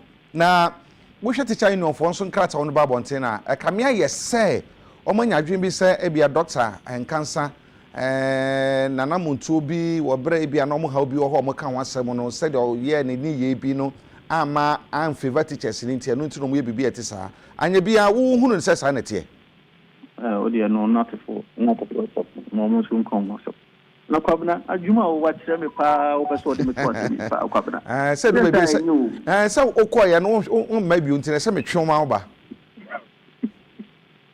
kwa do pe be da ase Mr. Polika Pacific, what if you or on person the Babylonian problem to me so my why me da ase ko anope me da ase ben some kan so chia pa aha Vincent Asifua enka ne soafo a asoyehwe nomusu ahosem so no ebedwom kasamafo o se bebi amede ne konem se me ye de na adu akire dodo nanso enti wati Kwabena se asem a na making enene a Vincent bekan se ne se esi pai anamboa esi pai asem wa ne se Vincent krata no kire mu se Dr. Nkansa wa be oye banker into the banker eba be she education industry ni mu so on no be hwe so on be ye omu ina eti no ebe ye problem okay enti akasa me kan ya me kire mu ono so ebe kan di esi e pai masema no no okay me da se o se esi e pai na sema no wo ye kire ni nene de akoso yi ohun say. All right. Good morning. Agya Kwabena. Yes, sir. And greetings to your viewers. What I will say first is that in governance, we have political appointments and appointments that are connected with the bureaucracy. When and now shall me bobi off air we shall bobi so na munyina mo ha abobe no shey Yeah, dance. also never do okay mate e say abobe dey fia no pa anti one I shall be boy am na me shey enti yenko. Yes, sir, Jacob. Yes, sir. It is a say, if you are doing political appointments, say who hear political appointment, even though you do consultation, it is at your discretion, more or less. And so if you go and put somebody for Minister of Education, that's you. But the moment we move from minister, deputy minister, and you come to the functional levels, those areas, then you begin to enter the realm of bureaucracy. And within the bureaucratic authority, there are some things that they will not allow to happen. So, for instance, you can't just wake up and appoint somebody, as pro-vice chancellor or chancellor of a university. You got to go through a certain process. Another example, can you wake up respectfully and appoint a director, maybe somebody with a military background, to the police service as, IGP? Or can you appoint somebody of any rank from the police service to go and be, let's say, hold a brigadier position or that kind of position in the military. No, you cannot do that. Because when you go to that level, then you enter the realm of bureaucracy. And so, I am not looking at the competence of Dr. Eric Nkansa. That's not what I'm looking at. In fact, I don't even know him. We are hearing of him. Some of us are hearing of him for the first time. He may be a fine gentleman. But then, Ebia, obey ni papa, or nimna diensu, or siya di no problem. But if you go to the bureaucracy, they have hierarchy there. You can't just wake up and go and appoint somebody. Within the Ghana Education Service, they have departments. And those departments, most of them, if not all, are headed by directors. They are also waiting for that singular position to be vacant so that one of them will go there. If you are appointing somebody to the position of Director General of GES, you have the council. What consultations have you done with the council? Yes, you can select your people, but after selection, you have to go and meet the council, consult with them. You have to meet the various educational, associations, NAT, NAGRAD, and the others. In fact, if you insist on your candidate, then you have to prove to them that this person is going to be the best for us. Tell them why. But if you wake up and impose such a candidate or personality on them, then you are not doing yourself. Do you see Dr. Nkansa's appointment as he being imposed on the people? Say, yeah, the church for no come. Yeah, let's look at Onipana Jumo Betchimia. And I'm here example be a Branamine Jachi Casano. Me example should be a Brana Dagbon, some someone to Quantigina Gidino. Yeah, you on board the late Akuboda Brame, so rest in perfect peace. Now, if you want half, I'm saying, no, yeah, Mnachibi Jenny, I will half four. And my regional minister, I will not in region. Okay. Or Bajuma Papa. Very well. Samson, I may yet media for Tagbo, another for Tagbo, Uncle Vuta region, or Bajuma Hopa. Okay. And yeah, Shannon say, Unipano, ne who may see a woman who may say be or yet part of the educational system, no, and SSC. And I say, Najubo bet me a year, and SSC. So I started by saying that you have political appointments, okay, and bureaucratic appointments. So most of the time, bureaucratic appointments are by succession, because those people, they have worked in those areas for 10, 15, 20, 30 years. They are waiting to get to their turn. So if you appoint somebody from Bono, from Greater, to any other region to go and serve as a minister, it's purely a political decision. Okay. You may have backlashes, say, the people in the region will say, now, is it the case, say, you need people are with the expertise, to run our region, or what? And they will say so because of cultural differences. Maybe you are from the south here, as a Ghana Dangbe man, and I'm in the north. I don't understand the language. I don't know their culture. Maybe I can't even take simple fula. I don't know how they greet their elders and all of that. They may have issues with that. But a call can say, okay, that is the president's decision. No problem. But then when you go down to other areas, it will not augur well for you. So for me, I think that before this name even comes up, there should have been a lot of consultations, negotiations, lobbying to convince these power blocks that, hey, this man is the best. As a matter of fact, they have people there waiting. If he is indeed the best, forget about the issue of, let's say, we don't know him. Me say, Labour Ministry, no, a branch a chair for a day crata by no. O man fan kwese sumunyase. O man fan kwese kokwabimu. O man say nyina hu say we na yempe. Enti no the sector ministry, Ministry of Education, and the Ministry of Labor no so no. Role mo play e wo ba bia abduru hu no. Hu no say it's say down mo be cost track and say na Labor Ministry no. I forgot me too. Were they not sleeping on their job? That is the major problem that we having with this government. When people are going on strike instead of meeting them, discussing issues, serious issues, and saying that, oh, okay, let's look at this, let's look at that. They will wait. And on the day of the action, you see them meeting them on the field.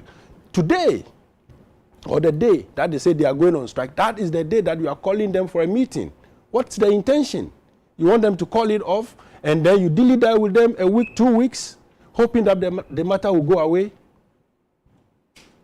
It's a challenge. The truth of the matter is that, Kwabena, we are in economic difficulty. Now we are in it. And so we don't want some of these things to disrupt us, to disorganize our thought process. We really want to focus on how we resolve these things. I am of the view that indeed if GES, if these associations are saying that they are not happy with the man, they should sit down and discuss it. And it should be a matter of urgency. Okay. I'm saying, Agya don't be shy in the bedroom, Sasam no do Sabrina, Ebeshe. Nena me da se. Na memra also na one more Adams Adams H. One more come hasemi ye ne akodi nkomo ekọ wutie ne nchirichirimu na e kire se Ministry of Education mfumso they aired ministry no so no the recommendation na call ye. They didn't say mampenu po wumpo we and ye peno. It is at the discretion of the presidency. Say, okay, mo the recommendation aba yan peno so ye be kofo bi foforo ade naba. And the president also approved, said Dr. Emra. It is ye kasa ebia say per minia kuma samo kan ye say if the ministry aired there. Does that mean say the presidency also aired by abiding to or following or accepting the recommendation of the ministry? Yes, sir. The Edika, I mean, and Chasron confirm me organizational members. A director of operations, I was Jamie Kwanya Abba Studio, Ibrahim Adams, popularly known as Babs. Now, me person sending me condolence to Madam for the national chairman of NDC, no America baby. Chairman of Uswampo. Yeah. Emmanuel Yako say Sabre we Endra Yakosan condolence book could be. And as a civil society organization, so I think we need to also understand the circumstances that he is in now. And we would also like to call for peaceful elections in the NDC internal elections. Looking at sending MPP for organize more internal elections, a corner sumbi mono. You better expect to say NDC almost started, so almost we in the same thing. Send a as a civil society organization, anchor proper democratic principles. No, he has said these two parties will always lead with examples. It is unfortunate, I think the General Secretary is contesting his chairman, and some of the utterances out there now is not palatable, and we expect the calmness of the national chairman is something that is commendable.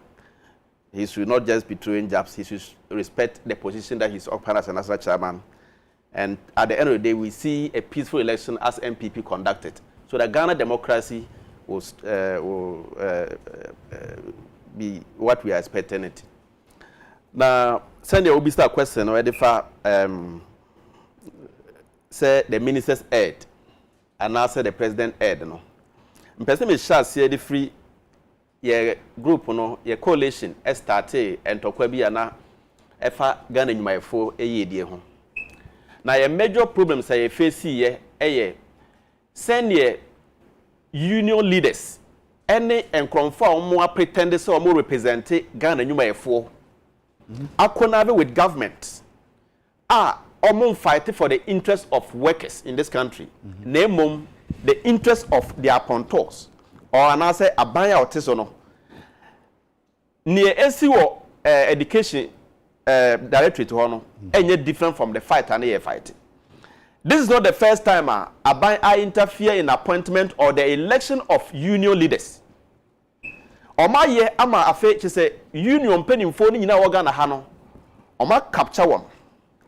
Ama to say obi abetime gina ho akasama workers welfare yenye bibim.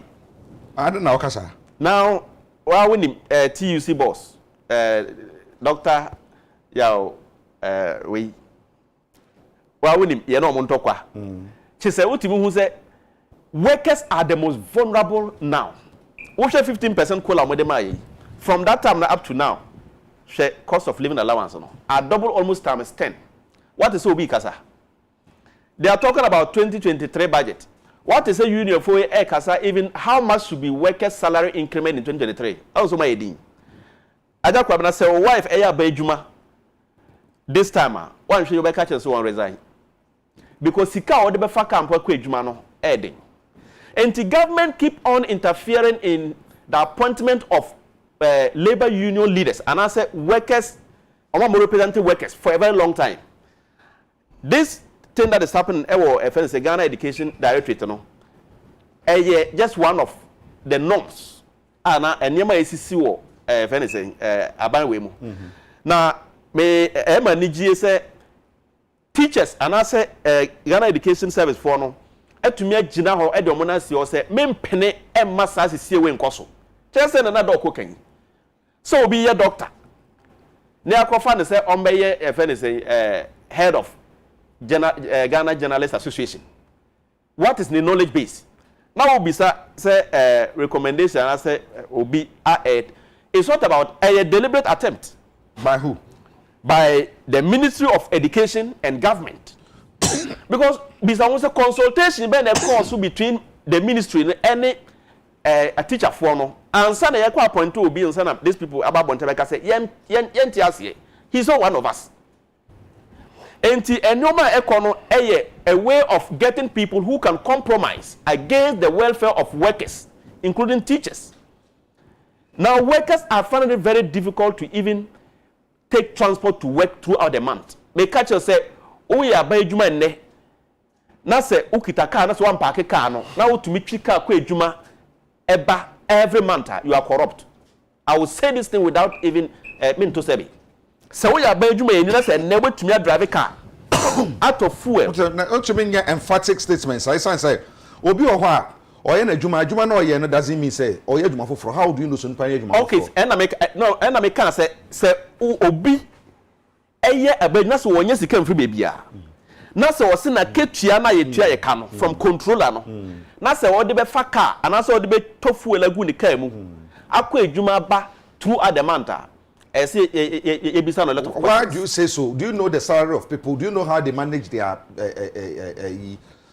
friends and finances? You wouldn't know. And na make ba no Agya Kwabena I'm a worker na minim how much even look at where I stay and my workplace are very close. And yet fuel a methodical ejuma ebano. And those who are staying a bit far, especially in Greater Accra region, I see a traffic war. Looking at the cost of living, the cost of fuel,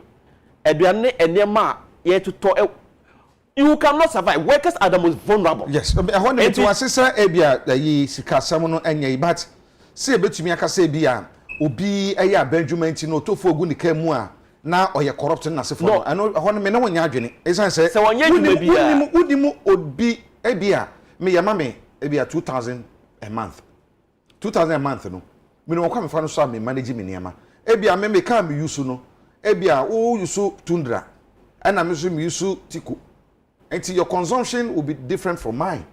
Until some year majuma na se me no kwa me fa so me maneuver here na me be cra for all you know no na obi cry na support me fuel. How do you know? I was a maker abajuma for.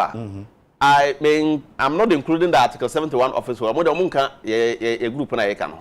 Because mo de omo fuel coupon or fuel mpo omo ntobi. Na eba emfa say director so we dey yanko back to teacher for the na because yes and wo hwe atete teacher for fom ene ye nwumayefo nyina ekwa ye ye major problem ye brenne amoma ye 4% salary increment in 2021 and on ma ye 7% in 2022 ye major problem ye leaders union leaders ene sa directors for we ya almost omo na edi workers enim se omo kuma workers na emom omo ye aban kromfo enti say papa ya retire na say wosan akofo obi a the teachers will be expecting say nipa obetimi represent omo interest na wosan akofo obi a ono no one onye teacher ni two omo hu say wa ko anase wa gina wa ko antokwa ma teacher for me say menye teacher ni na so teacher for ni ntokwa ma ko ama teacher for say ekwa appointment na ekro to sa position menye say teacher for be say demonstration because omo nim say we do bokwa amayen na sa papa ya ka no asemi me nti na sem da say wa kasa bibia fa. Why don't we give him the benefit of the doubt to say onipa ne hyase anya adwuma so what hyase anya adwuma na bia ye hu ne say bia adwuma na oye no wonye ne yie enko teacher for there fine enti ne ne ma ne kwama ne nya na adwuma na oye ko no to agina so aka say asem kura oban no ma meko amaye say ye beka so on to be nye me wo nipa no wonso no hwe enhwe so betua na so to be nya na Agya Kwabena. yes sir enye se bia oko a teacher phone mu na ye ni qualified person obetumi aye se adwuma na odi no me no ka sei amanfo abin esen sa papa ya makwa appointment they are more competent they have passed through the ranks even oko papa na retire in the officer amanfo mo te osisi ya no aye de papa we ba no he cannot even match them in terms of qualification educational qualification or experience in the teachers welfare issues. And so we just say nipa when you see nche no akofa obi akwese you impose the person on them. Na say ye man be try a wo po ba no. Only yan ye adwuma da. Now whether you will come and perform or not it is not something that people, somebody should even sit down no one can say oba ye adwuma na so won ye adwuma because wo no mpo no won kan ye ho. Na won kan ye ho a wo nye teacher ni. Ye ntua wo ka. Enti wo ba da akọ fight ketwe de ma teacher for a teacher for ho kira mo fam e de fa omo study allowance de ade no wo nye teacher ni sa ne ma we nyina no wo ye de ma wo ya mfa ma wo emfa wo Jose Mourinho wo be ye den na Jose Mourinho na onye coach na oye physical trainer and one of the best coaches in the world aye Jose Mourinho he understudied coaches on omo ye adwuma no I mean one of the I mean, expensive, but kind of simple. One of the best coaches. Sought after. I will be a person who coach the team with the man. And it's like Coach Mourinho or no, Obi ever thought so be to be a coach KCC. So could be a youngster. But he has been able to prove, say, what boy to Mankasa. Agya Kwabena. Yes. Or no, you have physical trainers.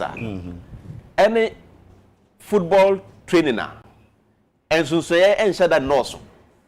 Ya hu say physical trainers omoma ye da ya na pagya ono to 9 ebia ne na won ye say or the football park say dribble but he have at least knowledge and answer or enti say the fa kwanya to many paye fit and as a player you need to be fit and to mo say no background be at least no eboa no e ma na be yes adwuma no na papa ya ye kan e be he understood he was working as the special assistant to the Minister of Education, but then now a deputy minister. And you know, say maybe cause so anya hwekra no, we understand na hunya mahudo bebre obetumi aka say weni.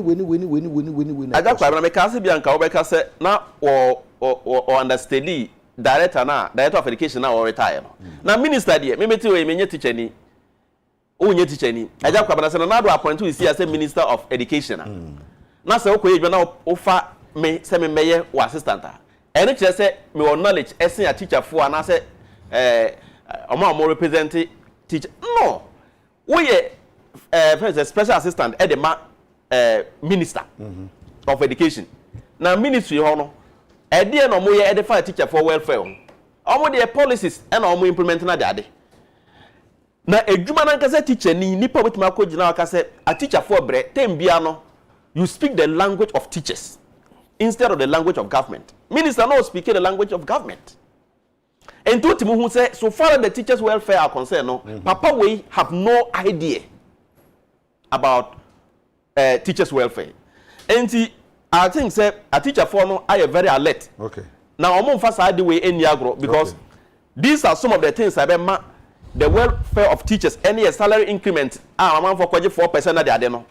Omo could team up and they will pretend okay say 2023 salary increment here omo kotena omo first tripartite committee okay dey see you know a mo koduru here minister of employment mom na aba be ka kire union penny for no say sa recommendation na mo de buy every sub technical committee so use I'm told say 2020 I think 2020 Bank of Ghana inflation rate na for no simame na yen kwasam foforo so those things no she said it took the minister to even tell union leaders say they be where they say yajitum asaban po na mon krom for no bebre nti when mama these are people are almost so represent your friend saying workers okay eno dia wo tie na wo ka enti wo de me yemfensi abo no ndu essence afi ne be ko economy no mu na ye de don hwere ba ko de nim ye de bi sa enkomo no na yemfa eno ensi wona afi yen konsam foforo sense yemre no isa ma yemra yesi kasam be bi aduro bi efiri be bi ayaba biduro na me hya hye ne so ne yes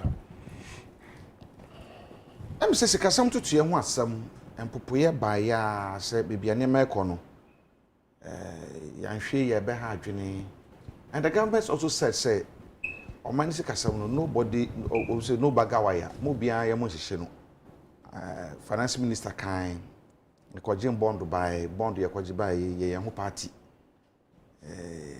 kasam ni jana so mo bia nsoro ye be ye manaye ejina ye be koyanim mampani kan say nipa wu a ani to be fan my biase na mo se kasam de eto apepra na aban betumi ahwe asiesie no o mensa na hene kan say ye proud nation a ti bie mu ode betumi agina no ti yenko IMF na enko china the deputy minister John Kuma ono do gina parliament na no nyam chap e ko wiase ye ko IMF looking at where we are coming from any stage ayedru no bibi ni anye ni ye obabi enti yedu obi ayedru yo Agya, let me say we've been discussing these issues quite thoroughly. Sure. I remember Mikael said we stood here, we sat in this studio, and we discussed government's plans for tariff increments, water, electricity, and other services. And I said that it would be dangerous for us at this moment in time. Mr. Kanye said, where we were going, said, yan jina painting, now you're taking drastic decision. It got to be painful. To change the way we do things, you know, enkoyi. Mikael said, government's revenue projection, Ekobe said, 100 billion cedis, as against expenditure of around 120 or 130. That's your projection for revenue, no, you ain't meet target, no. We have to be very careful on our expenditure pattern.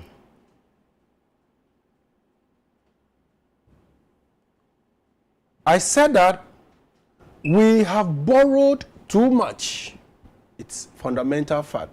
And Mikael said Ghana is now trapped within what I call, is called the Ricardian equivalence trap. Say, yakwako bobusia, we come and use. And then when it is time for payment, we push it down the road. Say, do me you bet just ask her, now you say, oh, with the young kwako bobusia, and say, young fantia, now he's just kicking it down the road.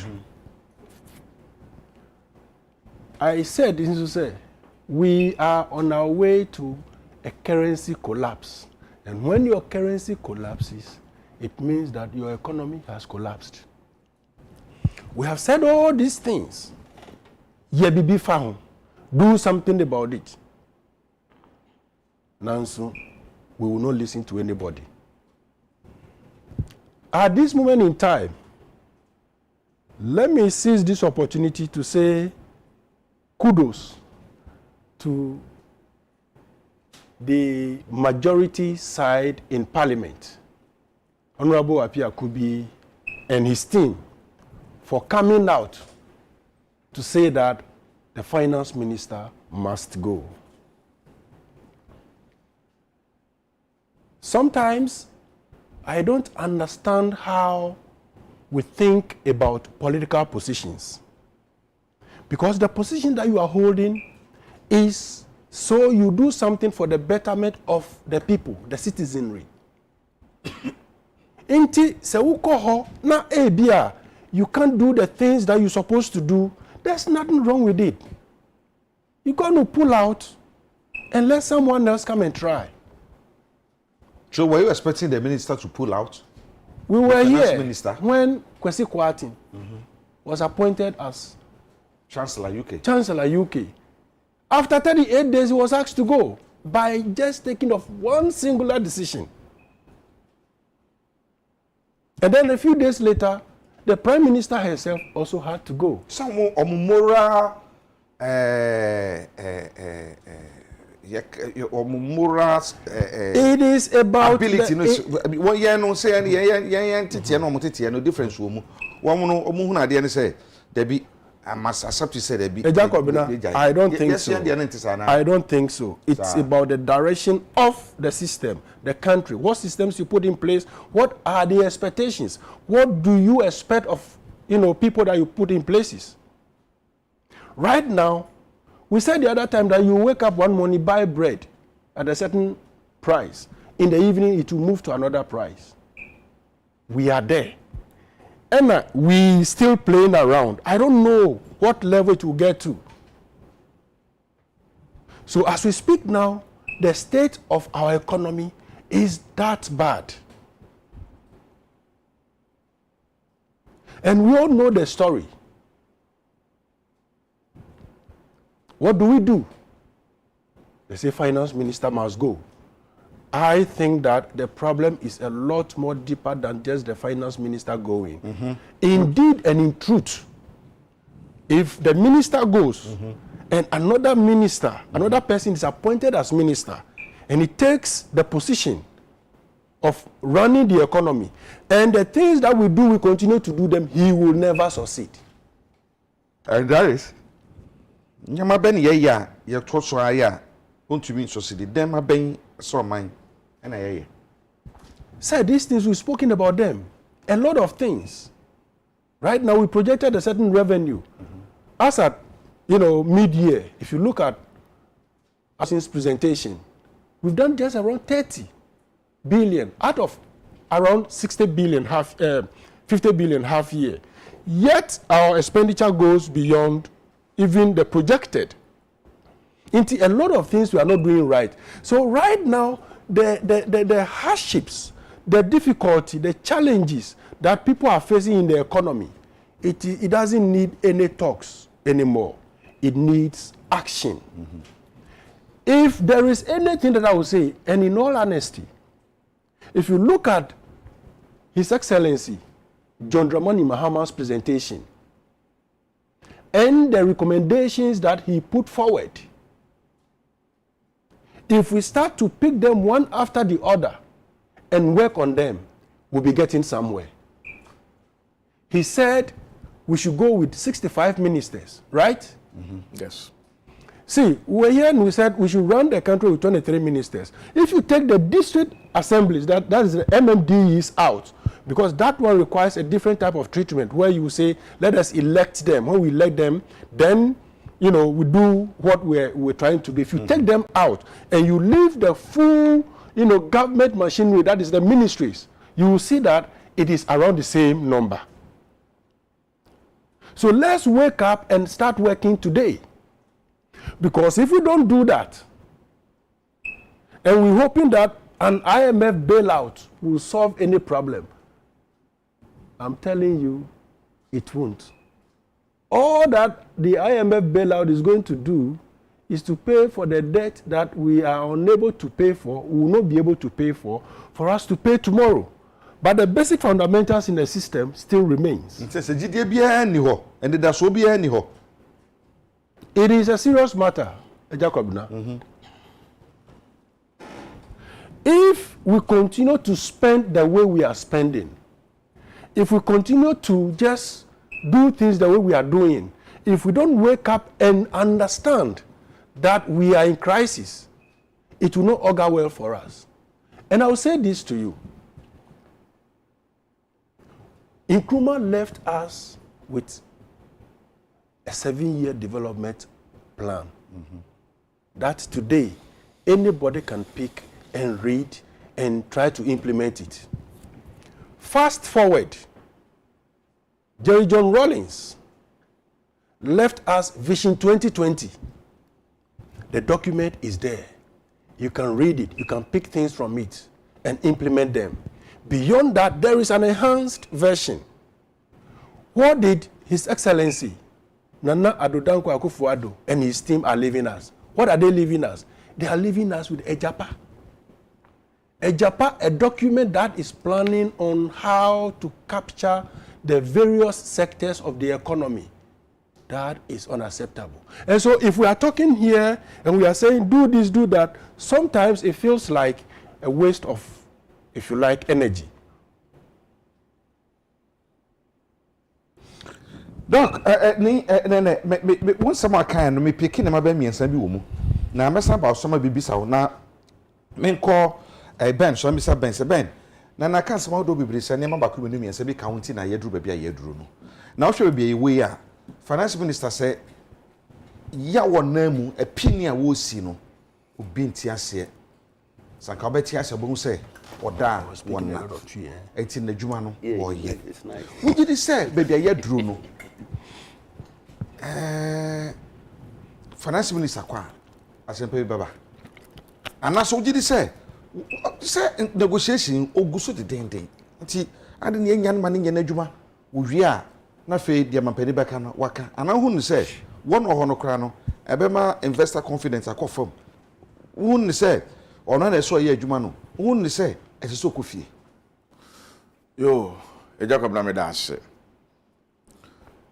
nia bibi oman no abedu no edu beseno o manka no kren enkyere ye ho na se ye kan no kre kire ye ho a ese no kre kire de abofunu bi ani ho official ni abofunu sa na Ghana man esika semu a onabo kanufori ata ene economic management team a yewura baomia eda no na omoje ahoden efi enchen bibi omudin ebedu no Kwabena enyembre pa what the CCI embre Ghana for ewom apenia yedi bra ye femu e de toto 2016 ho a senka 2016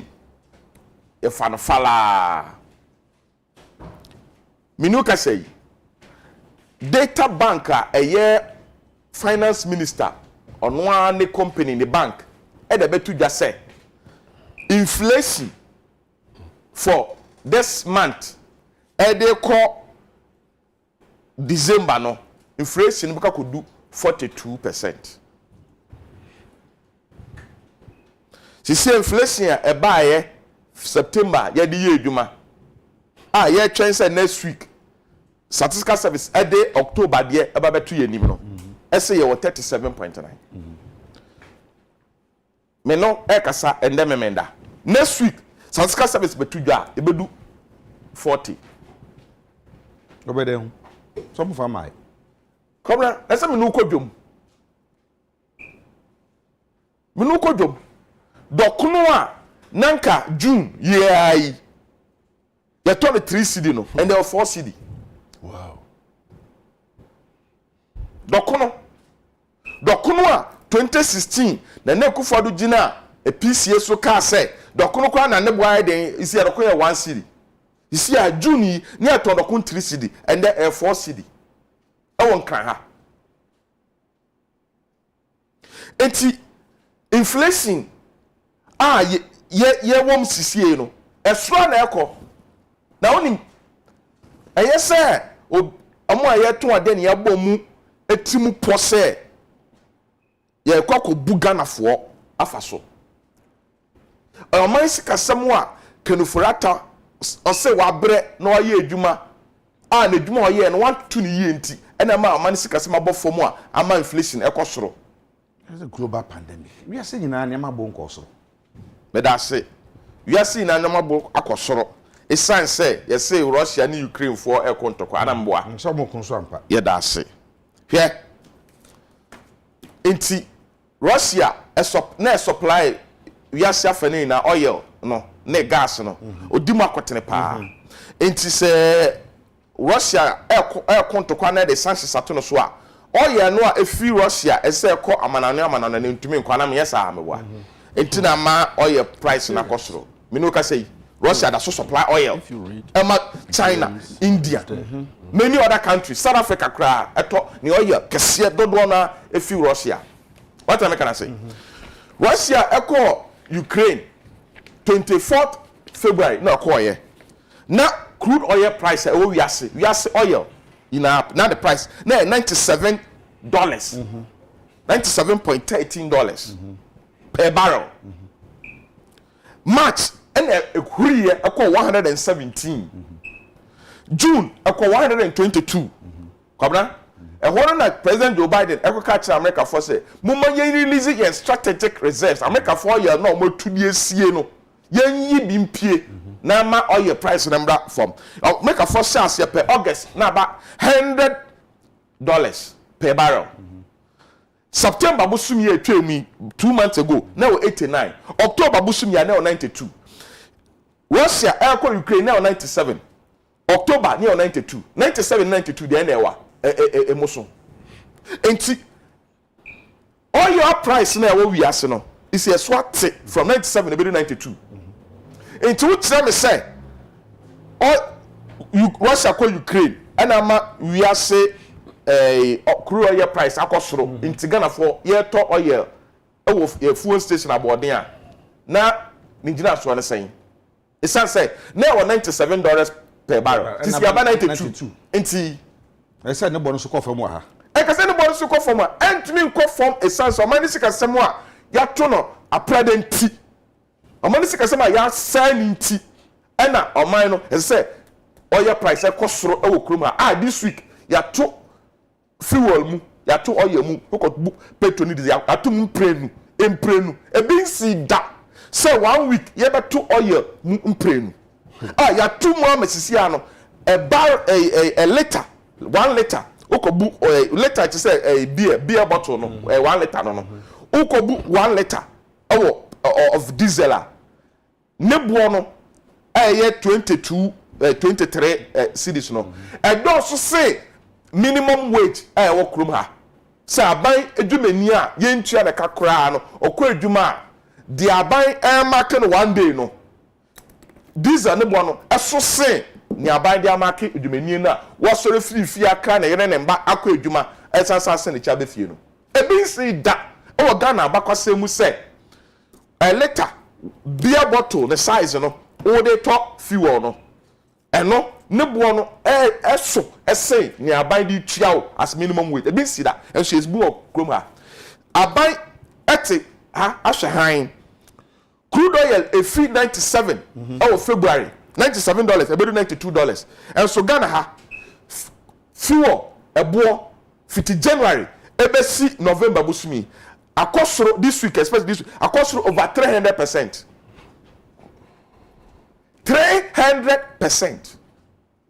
Kwabena we ye kwaya na bae enka 300% de kofi 97 ni o ka 300% a kofi $97 per barrel e wo February no na ka by now 300% no na ka by now ke ni nam $250 per barrel na ka ho na ba na ke ni nam eso si 92 we 97 about 92 and so ukromu what to move over 300%.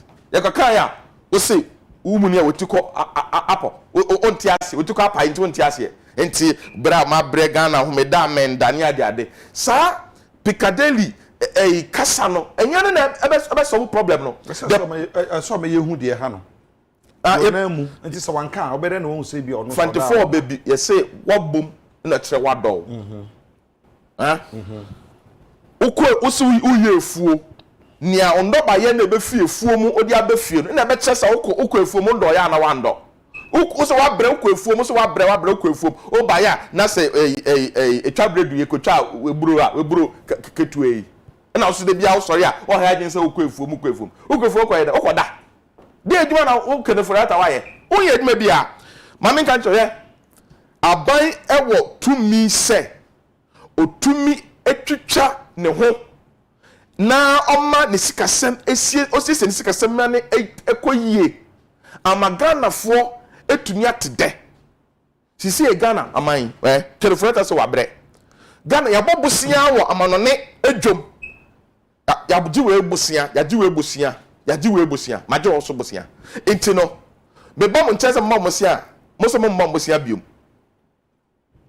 we esi last year October abra Ghana government ye call Europe say ye Euro bond ye call ye abafo na omode ye investors say ye mo sika bi wa bo abosia dodo ohun kra ye time ye kra de guntumi ntia ye so guntumi ntia ntia mo sika bi enam say sunti me kwa na me call Randy ho say Randy producer Mr.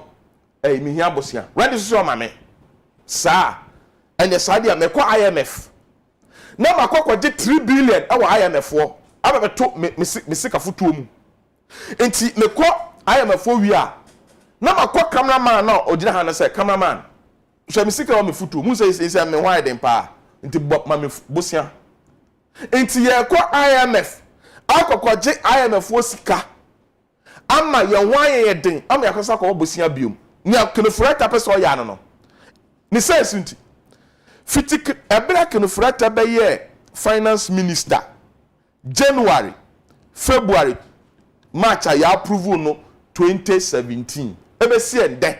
Afi bia kenefurata ko European bond market. Akobo bosia. Afi bia ye tunufo ye betena UTV ye so no say minister to bu ase na ne o ye de obesega ne sike MPP say yenteda. Ana ya bobusia mesisi ya wan tan ya Ghana man no ya ko European bond market obi ase o man ya bobusia biom and wonni ni say the esika no ye kana man ye hu dodo say come say there is no hope out there ye ho ko be hope ni say hope na be be mo say edikan President Kufuado ebenya atenka say Ghana for ebre na Ghana for esu omusu mate ahantan subanya mopam ntoma NDC me fa me ho me nya mokwan no mopam de amopɛ bi amenye obi eno so usem kɔto abane ade no sa kasafi kasantwi no oyi to nkyɛn ɛna edikan ɛno nya kasafi o kyerɛ na adwene wasɛm bi ho sɛ ɔno na ɛma mpanin ɛna ne ama baako minum yɛ sɛ bi kɔ so ɔno susu sɛ yinti no wakyerɛ na adwen ɛno ete sɛ kwabrɛfo sɛ mawa kwan no man me ntumi yɛ mɔmo a omo ne bebri nto meto ama NDC for dia ono omo nkoso no omo nto aba na NDC ye obi no so obi nsakoto aba kasafi oba penin kasasa oyo omahin a omahin wo krom se wo kano se dia wo si kano ya aya se kasafi me ye twi kakra ye ka kasafi a bia ebe ka se be ya mpoa na watwa mpoa na kasafi se kasa ho nti kasa no ehontie se na se ayampa so se obi ko so obi nsan kwoto aba na ohinin kasa bedwom sa you see Ghana bendwane de ma wa odi hini o uyi odi kro enti un kasa bedwom sa se mama fo se nsutai na da honom no ehwa efi na ayambo bi won chenti amu num nsutai na munjaye ohinin tra bedwom kasa sa o man peni kasa sa no kasa fi mo men kan che no njai se ojaye se ebiom so man penny di na djuma eto to say ne dey ko demonstration ni on to say we ka say on fan to na wan fa o man penny na ka say ka kire yen say e wo Twitter on post you me read am say me monto abada ma me na me bana se mentuma ya mo pame me ono man penny na Kufuado na kan ye anti ya pam no say abato obre no na ye dey hu so wa ye adwuma ti ato ma no da bi constitution ni kire say abato obre nko a constitution ni kire say ye wo kwan ya so man penny na oteso no ogu aban na say ye da ye pame no what you say constitution I was say amanfo ye betuma akọ demonstration say na ye koyi me anum na agada o second me fia me call ye konante akọ for farisco hono mo akopie TUC ho ekopie CD house akọ ministry police station traffic na ya far left na ekopie independence Edu stadium ho na ya far right akọ independence square ho no mo aban no esese otie ense mampani for adwuma to one na be de chi no won for adwuma to because omonim die no apem ede be biom no betima aye okay ya ka trom se omonfre me be na metie o say ya ka say yenye national dialogue omampani da na ka say national dialogue omampani mo say omope nyansa fi obi timu a enye omampani da ne nkrofo nti omo ye okay civil society say okay no problem and also ye ne obetumi ye hwe fiti last year ka say free national dialogue one fra be see ende na ende would akopem a o say o be free dey ende wa free asofo ne omo MPP looks say omo metrans ne national dialogue why national dialogue na ehia ne say ye free nimdifo to say doctor mo university ni ade omo metrans yɛmfrɛ teachers for near that day omu nim ndie wo economics na de yɛnso metenase yɛnkɔ frɛ omu ben wo sikasɛmu wo bank ne ade metenase bank manager or Stanbic Bank ne Barclays Bank ne Zenith Bank ne Fidelity Bank ne ade no yɛnim omu party omu to abama no anameboa yɛmfo mu na meta ene for the national dialogue ni ndwe wo se bia bi die ne bɛyɛ wo se wonyɛ ebi edu obe friend national dialogue kwabra why late to call friend national dialogue ye edu ni de man peripheral edwuma to say na wususu say so ye offer edwuma to ebio economic management team na wono kon ongu no why me no to krom ha e na kwa me pie nim MPP stalwart e be ka kire say offer kenofrata onfa no person man afutuo about economy no last year no boy omo sa asutre no so na da for pan no na mo be ya finance minister no on ne kasa na omuna etikobam enti offend bioma on fa okon office ko ohun no come be ni he is a renowned economist internationally acclaimed awo Ghana ni ba wo kan frata wo se wa ben wonim che no enti yenja ma na ye na wo aya na wakoto akwa na basa sa sometimes we used to blame Oforiata Kenoforiata enyo no kwa economic management team and yes economic management team na the vice president yes omu na no omu nim dia asa de oma ye no mu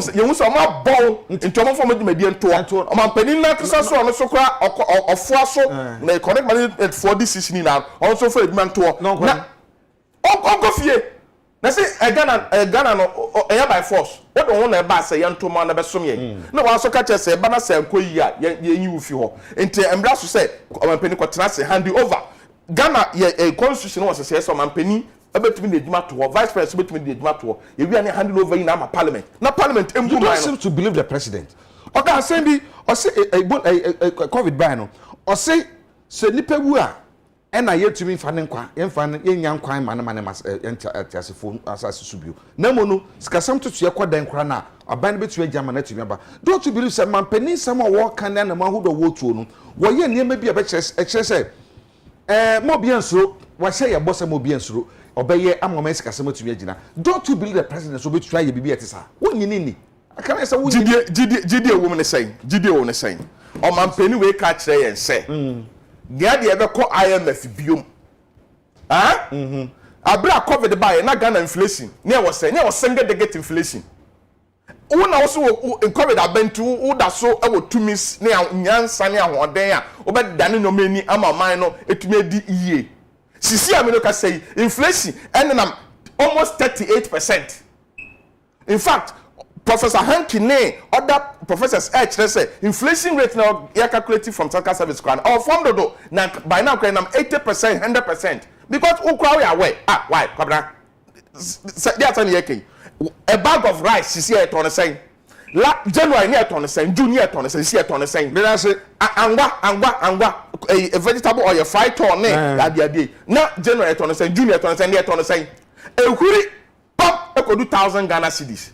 Okay, calculate am 100%. Ebo etinya ye kan say omampani ni na economic management team ni vice president no onim nimdie no apem omuni bibi sununku bi ometumi ndi aya aboa oman Ghana entomfo omudumedie no ntoto ho na ye fe ko parliament say majority members of parliament na kire yen say omutumi dwene ebro ni omo party discipline e kire so omonye no eso o abro mutime ka say nya ka say party yen finance minister yen pe no o man pe ni yine di no o ma chere to mo Ghana ho do okay enti sa Ghana ho do no manya no mo yen show mo show mo den na yen fa dwumedie no show mo sa no mo mutime manage economy no access economic team for na ye no. Okay, Kwame, sir, good morning, Agya Kwabena. Can you please ask your panel members to speak about 2023 minimum wage?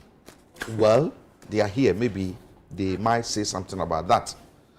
I go on Julian and say, hey, something is really happening in this country, pal.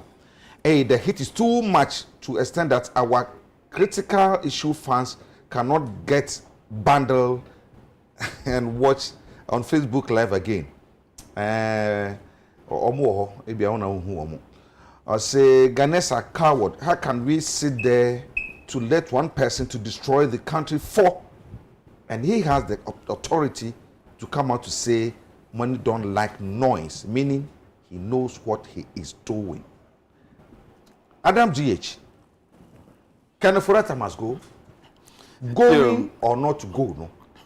One no. So no car. Naide wokwa sika no better fi soro ba say mana ama ye ho tumi ahehaye.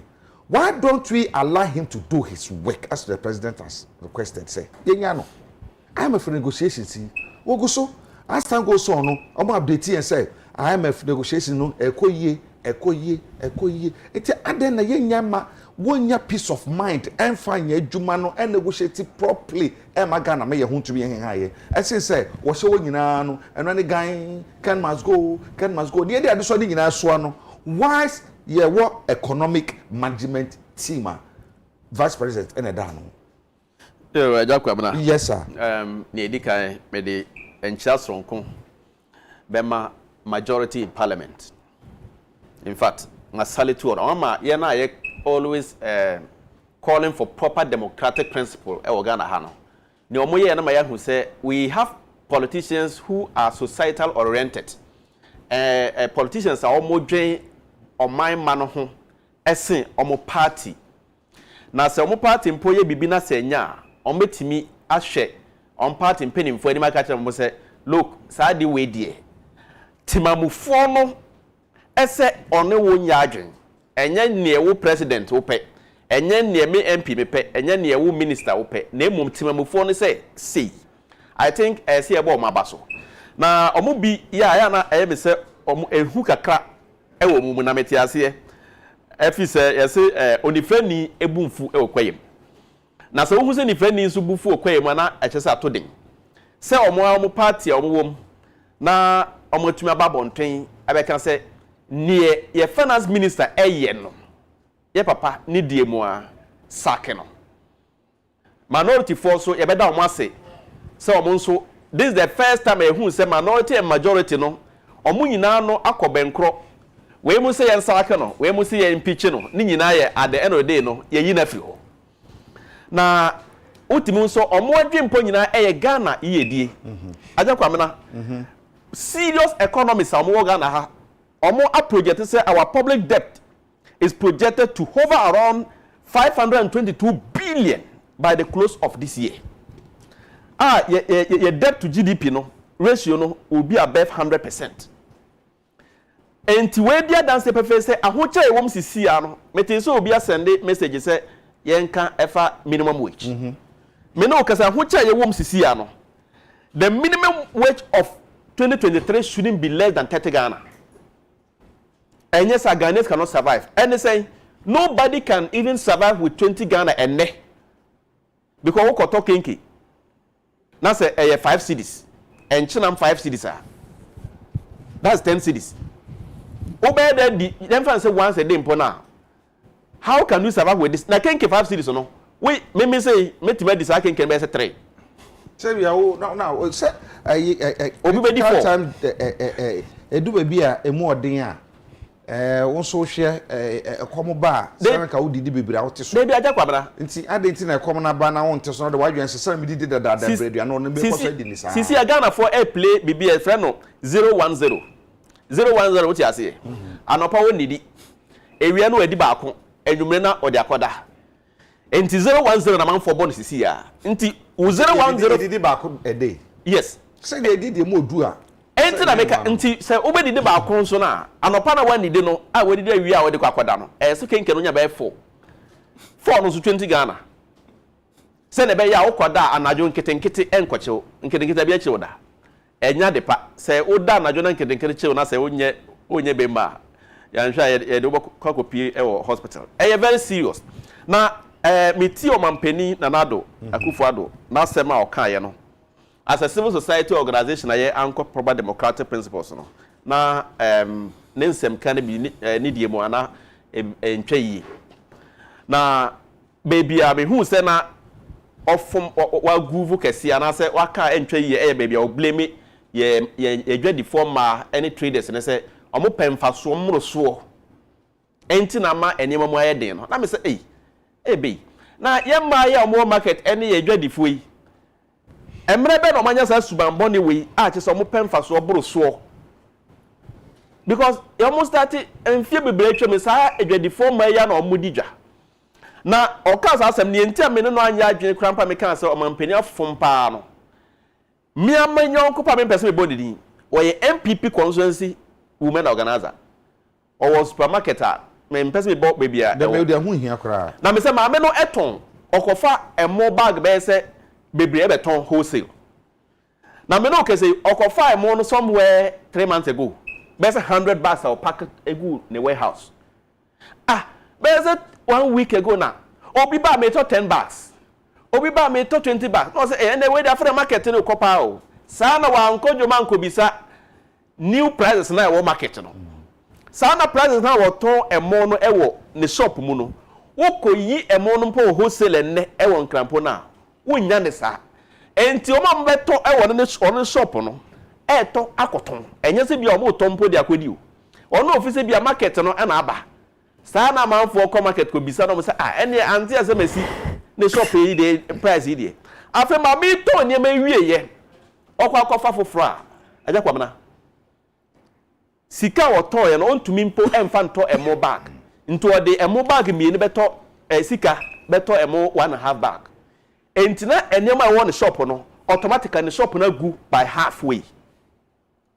nipa we wo be ka kire me say emfa so mo so ono de ne de ne exceptional ono no oni market entina oton sa na enye so oni market oton se de oton no wa sama kan ne so oton se de oton no we no mo no so di pana kokoto ade no se de wo kan oton ye na 15 cedis obesan obeto be 17 cedis oba kokoto no na edu 22 cedis ntia de na nia on ton 22 cedis ne preko no koto a na se esi wa Agya Kwabena ne to mami bi no e na dwadi form ma ne bebre na ye smart wakoto ade no 20 wakoto phone yi 200 Ghana a wa beto no 220 Ghana a ti se obi ne nyanku bia akọfa nto ono to ba na de che ne nyanku bia akọfa emo na ese phone na ese ono ko na wanya no 220 na wo ton no nto okonya no 240 na ese me de na meguso ton na ese me increase prices no so obi kase dwadifo ma na se dwadifo a hye no pemfa so mo so a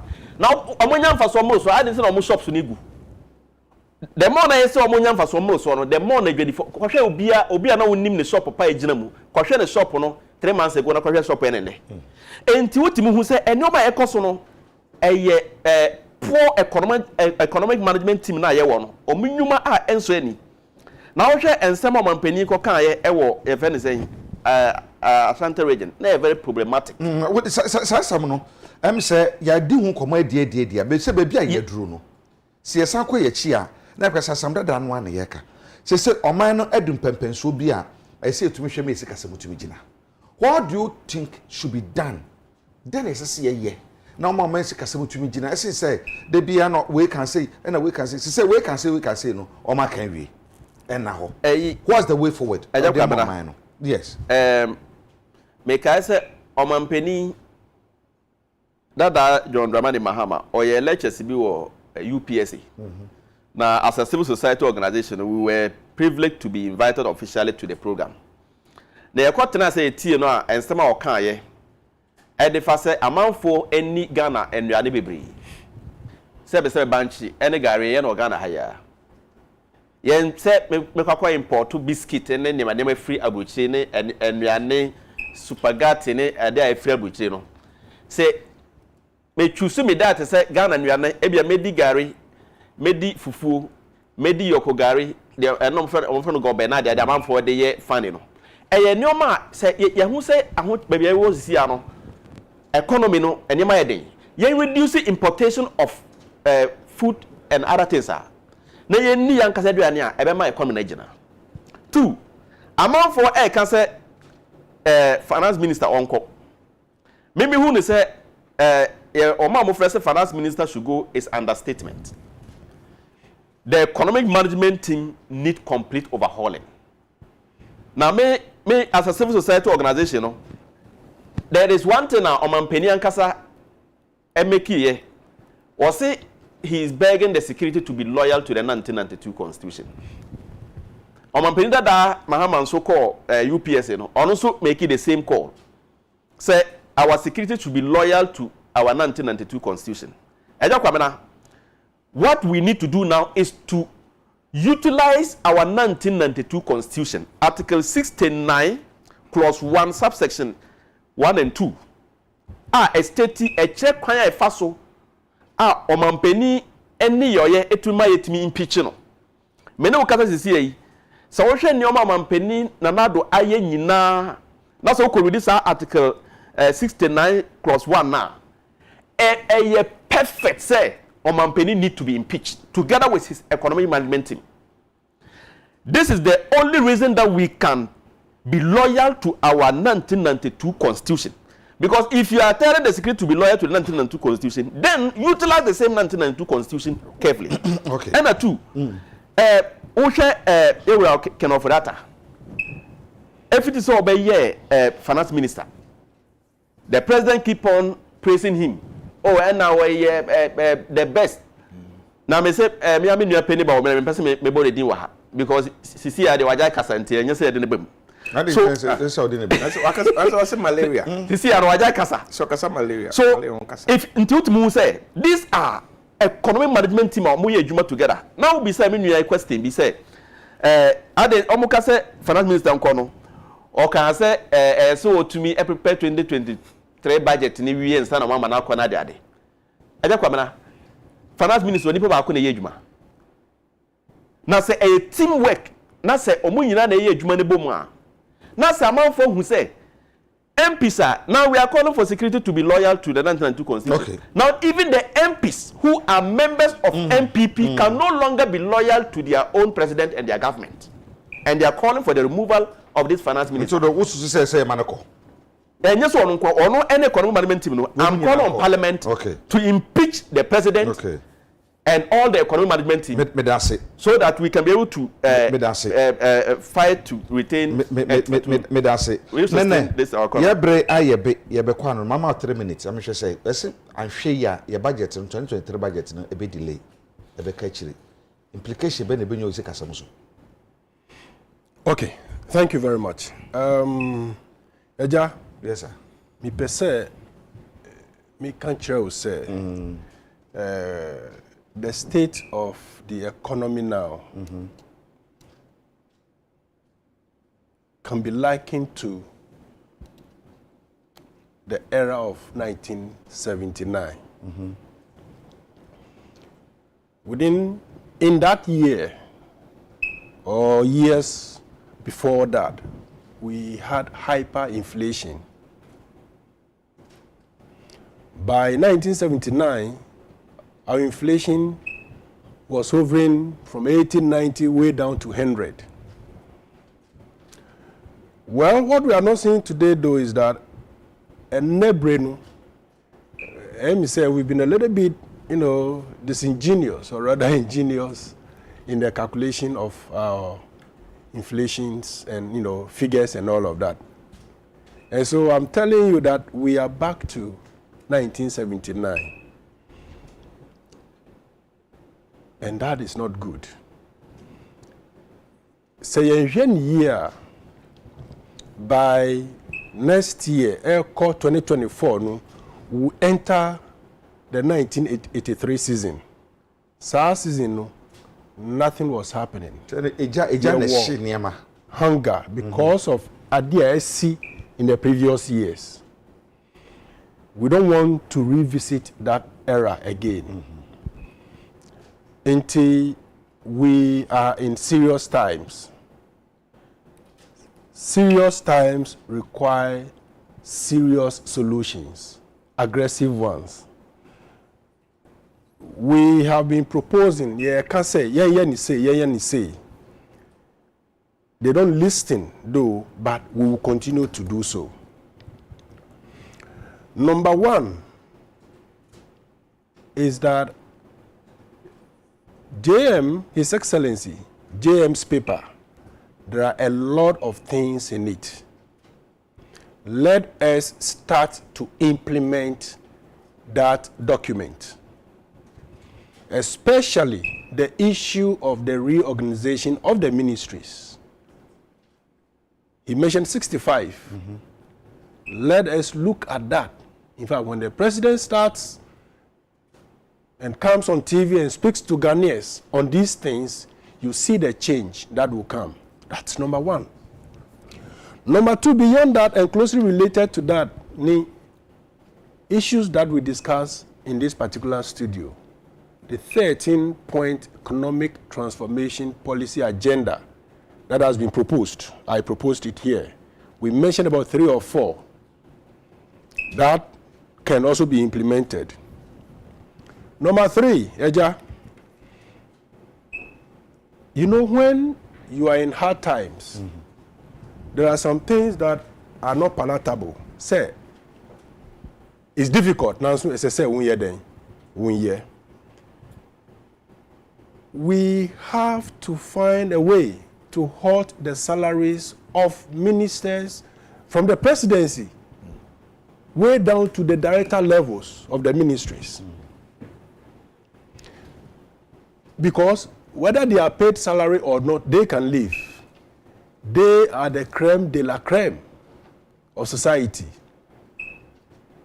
If you like, you put it as Article 71 office holders. Very painful. We can do that for a period of 6 months, because if we don't do that, the consequences will be that dire. Going again,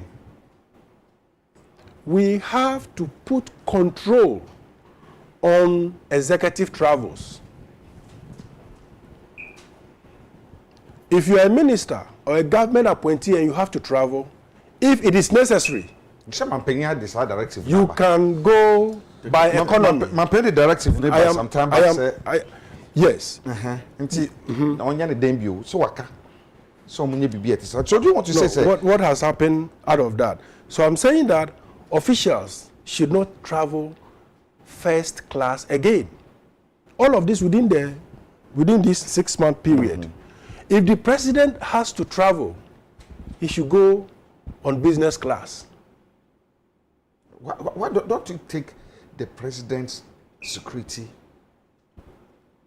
as you know one thing? If you travel in on a flight, on a plane, whether you sit in the economy class or you sit in business class or a special special jet flight, look, you are facing the same risk. Risk the same. Kafra say free through I mean, there isn't much. We don't want that, but at least we are saying that it does not change your utility levels. There are other things too, and this is key. We have to get involved in temporal currency pegging. Currency pegging is because we cannot control. We don't have stamina to control the fluctuation of the cedi. So the cedi reducing in value, dollar no cost.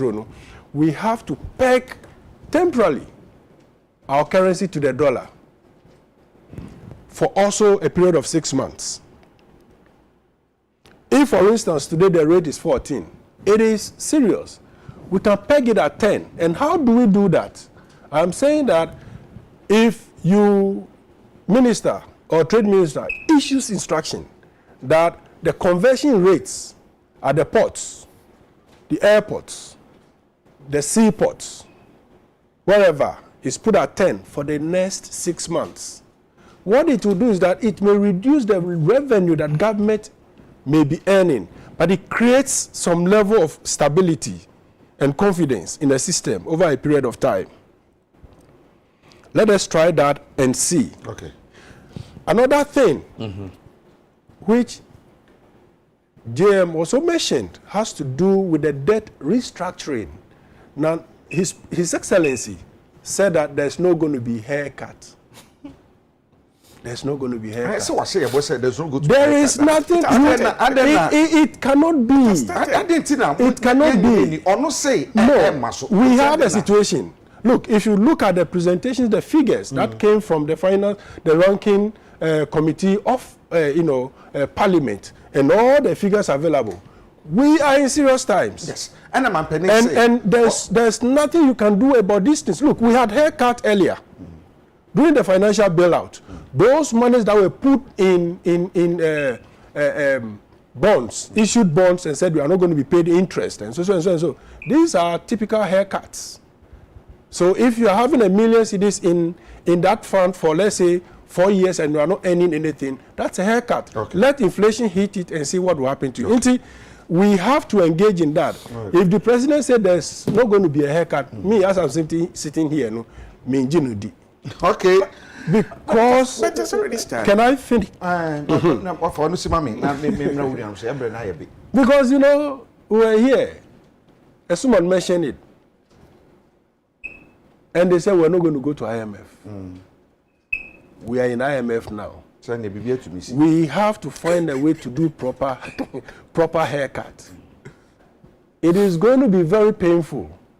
But if we don't do that and bring the debt levels to sustainable levels, it is not going to go well for us. If we do these things, Kwabena, yes, sir, and we can get IMF to give us a better deal, say 4, 5, or 6 billion. Say, I bet you use 3 billion to service our debt maturing. And then the 3 billion will be used to, get involved in a project like, say, what JM mentioned, the PIP, Priority Investment Projects. If we can start to do those things, we can begin to reinvigorate our economy. Okay, me that's it. Me that's it, Papa. Where the brain cry be into Esuman? Yes, sir. Where the tell finance ministry, you say baby I can share budget be delay. A delay high and now say so many binya always kasam so where the brain na be cry. You sorry. Yes, sir. You did chapter no. Me de mano eboa omo amakase enye nipa bakofo na ye finance ministry. Finance ministry adwuma no edi nipa dom na eye honorable kanefurata elko finance ministry no sa data bank for bebre nipa edi nechi omo ho eye adwuma ye yi minister MPP ni ende so kwa minister of finance a ono so de dom beko omu na be hwe book ni mu ni negotiations ye ne IMF ye na technocrat wo ina ne betwa so enti bibia ensankaye asoman say ye be finance minister no na me koso no hwe say aban eye hwehan say o ne Ghana for di agro na economy ni say economy be gina engina dollar no a udi kan boss say is our 13.5 no a enti ye do ye ho say ed no eye koko syndicated loan sika no e ba ye no eno na eso Ghana asen a obi ope dollar no betumi nya dollar no bank ho enti na aboti en control price ni sisi yi se koko syndicated loan no esa na se yenya IMF facility no ameto Bank of Ghana wa dollar no beto so edwane biom te se nya edwane ye beti ye ni no okoi okoi 15 cedi no of 50 you akọ 20 cedi say na wo projection ni kire say wo susu say ho ne bedru about 13. And gradually, the government is working on it, so which we have shamas cannot do. It was 15 somewhere, and I can about 13. So the government is also we are putting up some strategies, any measures are a dollar not above from. Correct. What exactly what they are doing? Sikasem there. I say when the fundamentals are weak, the exchange rate will expose you. So many sikasem no engine brania. Only dollar kita hudie no ena ebe chere. Dollar any see the kita hudie she say ye womi no. Me say a cocoa syndicated loan wa e buy at the end of October. And no na ama yenya 13 CD 13.5 no for now. Na say cocoa syndicated loan no abada ho no. Among for importers here import no fi China ne take ni ade eye order ma esan ye importo ye importo sugar ye importo cars entare ni ade efi amonone ba ye the dollar na ye ko importo se esan na si yenya that embre ne bedu ni yenya IMF fo sika ne mba ye a dollar na beta so adwane biom Rosan kosoro meka opa we record na feto was na we abo e ba ye mbiri be ka se be bedu ye be kwa IMF mo say ye o say ye nko ye proud nation wo na wo repeat ye say ye proud nation ene so entie ni owom etikopo ene enti ye say omo hweye ebiom ne ye be kire so aban no pese here ye fresh some mampani for the demand tour the vice president for mu demand tour economic management team for demand tour finance minister for demand tour no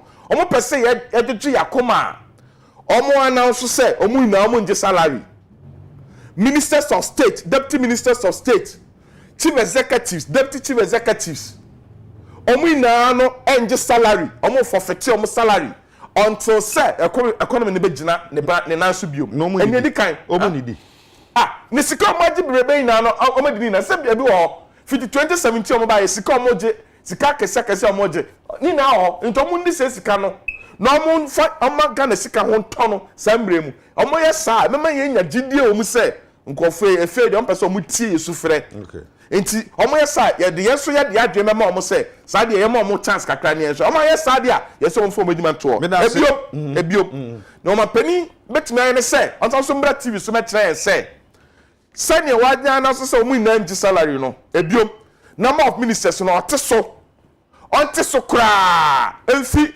199 hon baby no embra bia 50 30 kra ye pe because America kese kra no many ministers ta omu ya 90 something ebio Flagstaff House ni MVP for MVP mbebunu ya so omu ekogu yo samabu ababe mo ni adade chasini tete gomo e omu ekogu ocho yenyi omu na efi working for the country omu nya Ghana eduma faso ebia unim efaso ben na abaso ebia una unim efaso bia mbaso ntomu yomu na aso efi ho na Ghana mine sika no ehon to de enye sika ne bia na se o sika da ho a ene ebetumi di bi adim aman no bra ye baba ho aman no bra ama no anko apenia ye femu mu medase yes abre no last one 30 seconds fuel prices na ekosoro no kwamna o se met so next week better fuel mu be fresh metra no waba metra say no waba metra say so man no omo de oman no sika sam no tutu ye ti sane ma kan so omo pam omo yi omo tete appointment so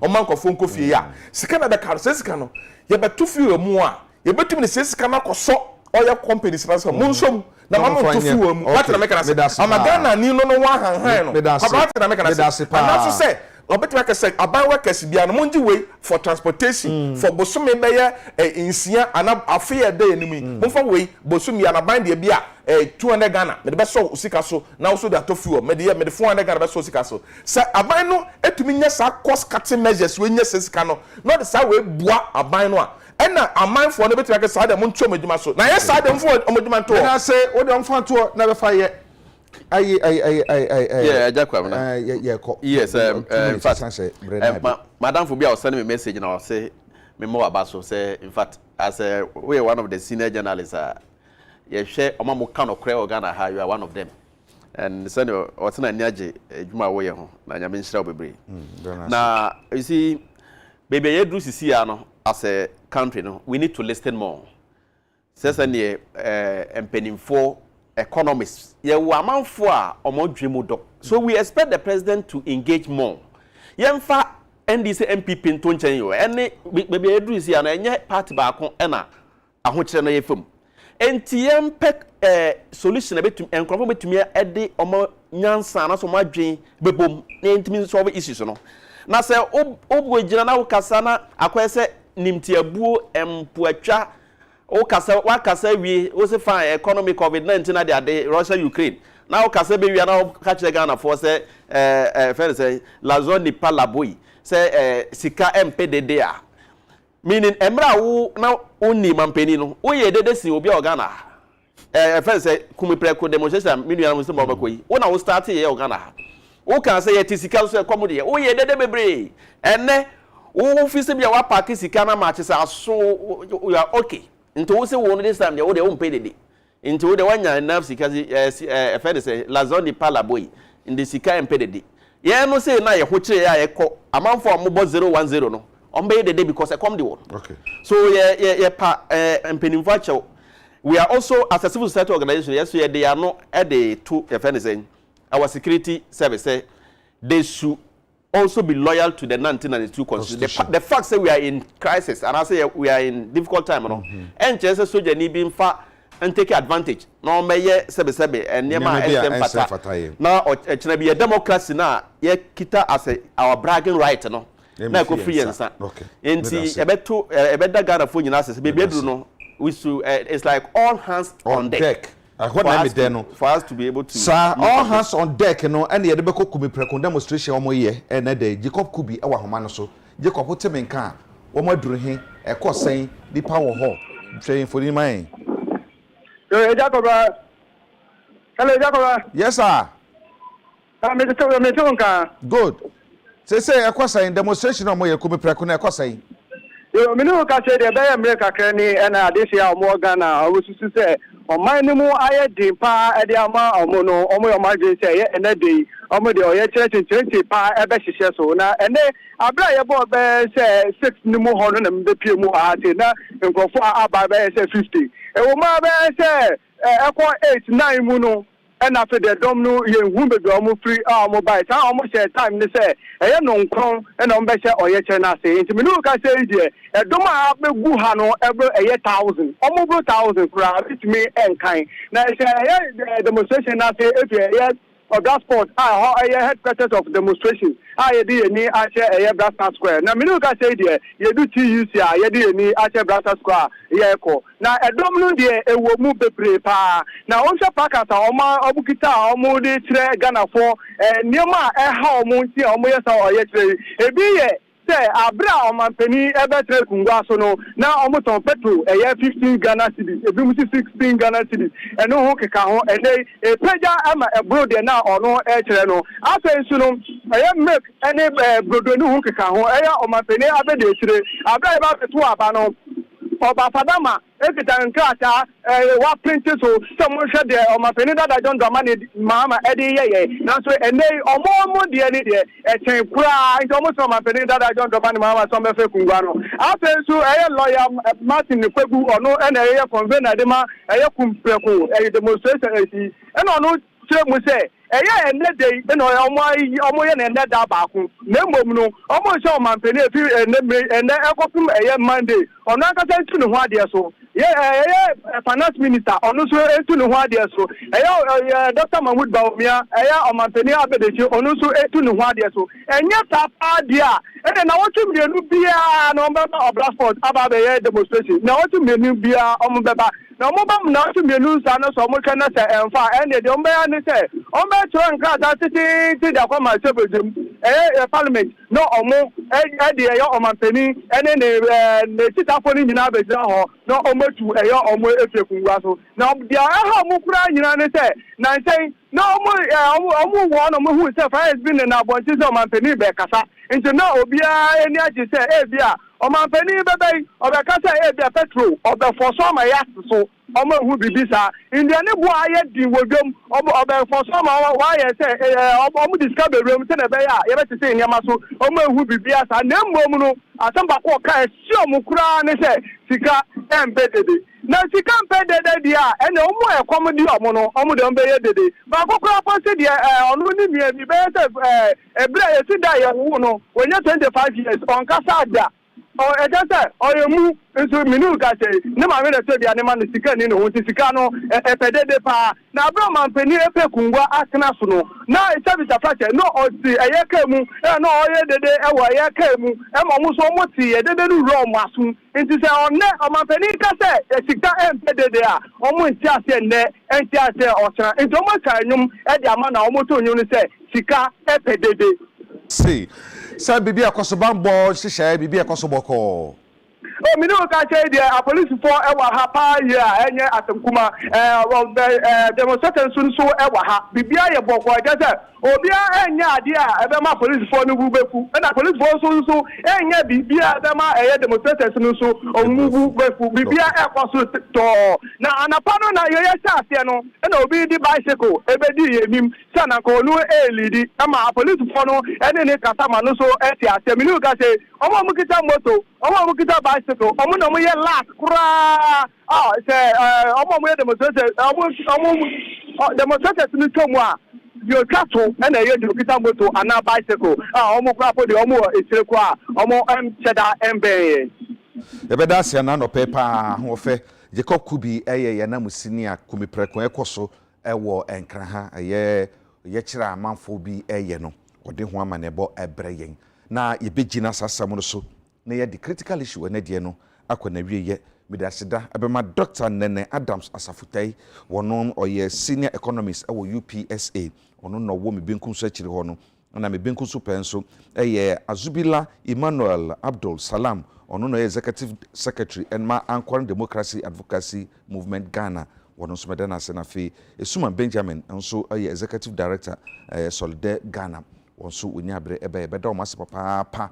se munya abre ebe production team madam ase na mo miamenia aboaje ewo despite media o ye chief technician ni nua ba da fam ene ye pene korabre ewo late ekurapem late enti aboaje bia beta wachi na ye de je nua ba no kwan na ye fefefe sanso ena menua Bengazi uwo mona mi social club mu Ben also mame edafrom anti Agnes Opon ata abrefi 1616 sa na yefre no anti ebre no so a ye nyina bekota kwa na paako ye kokota wachi na o mame nso ye didi na wotwida sanso na moama hene nso wono so mame dafom a ye hwe kwanse na wotwe eda enum ye bekokuma ase na yakodini na wotwida mensumidin ade Agya Kwabena beda bedwafo ase so wunya breba ye na mada production team no so ase na fe inyimi kake pe faradex ekpo pe motu no le mope mo muhami pigeon le noko maba ekpo pe na man kran ngefo no pe ono nti anope faradex me pia obi ya me mo ache midin Agya Kwabena ho nyakopon ya dom a da se ne be se ya hia yakra mu nyina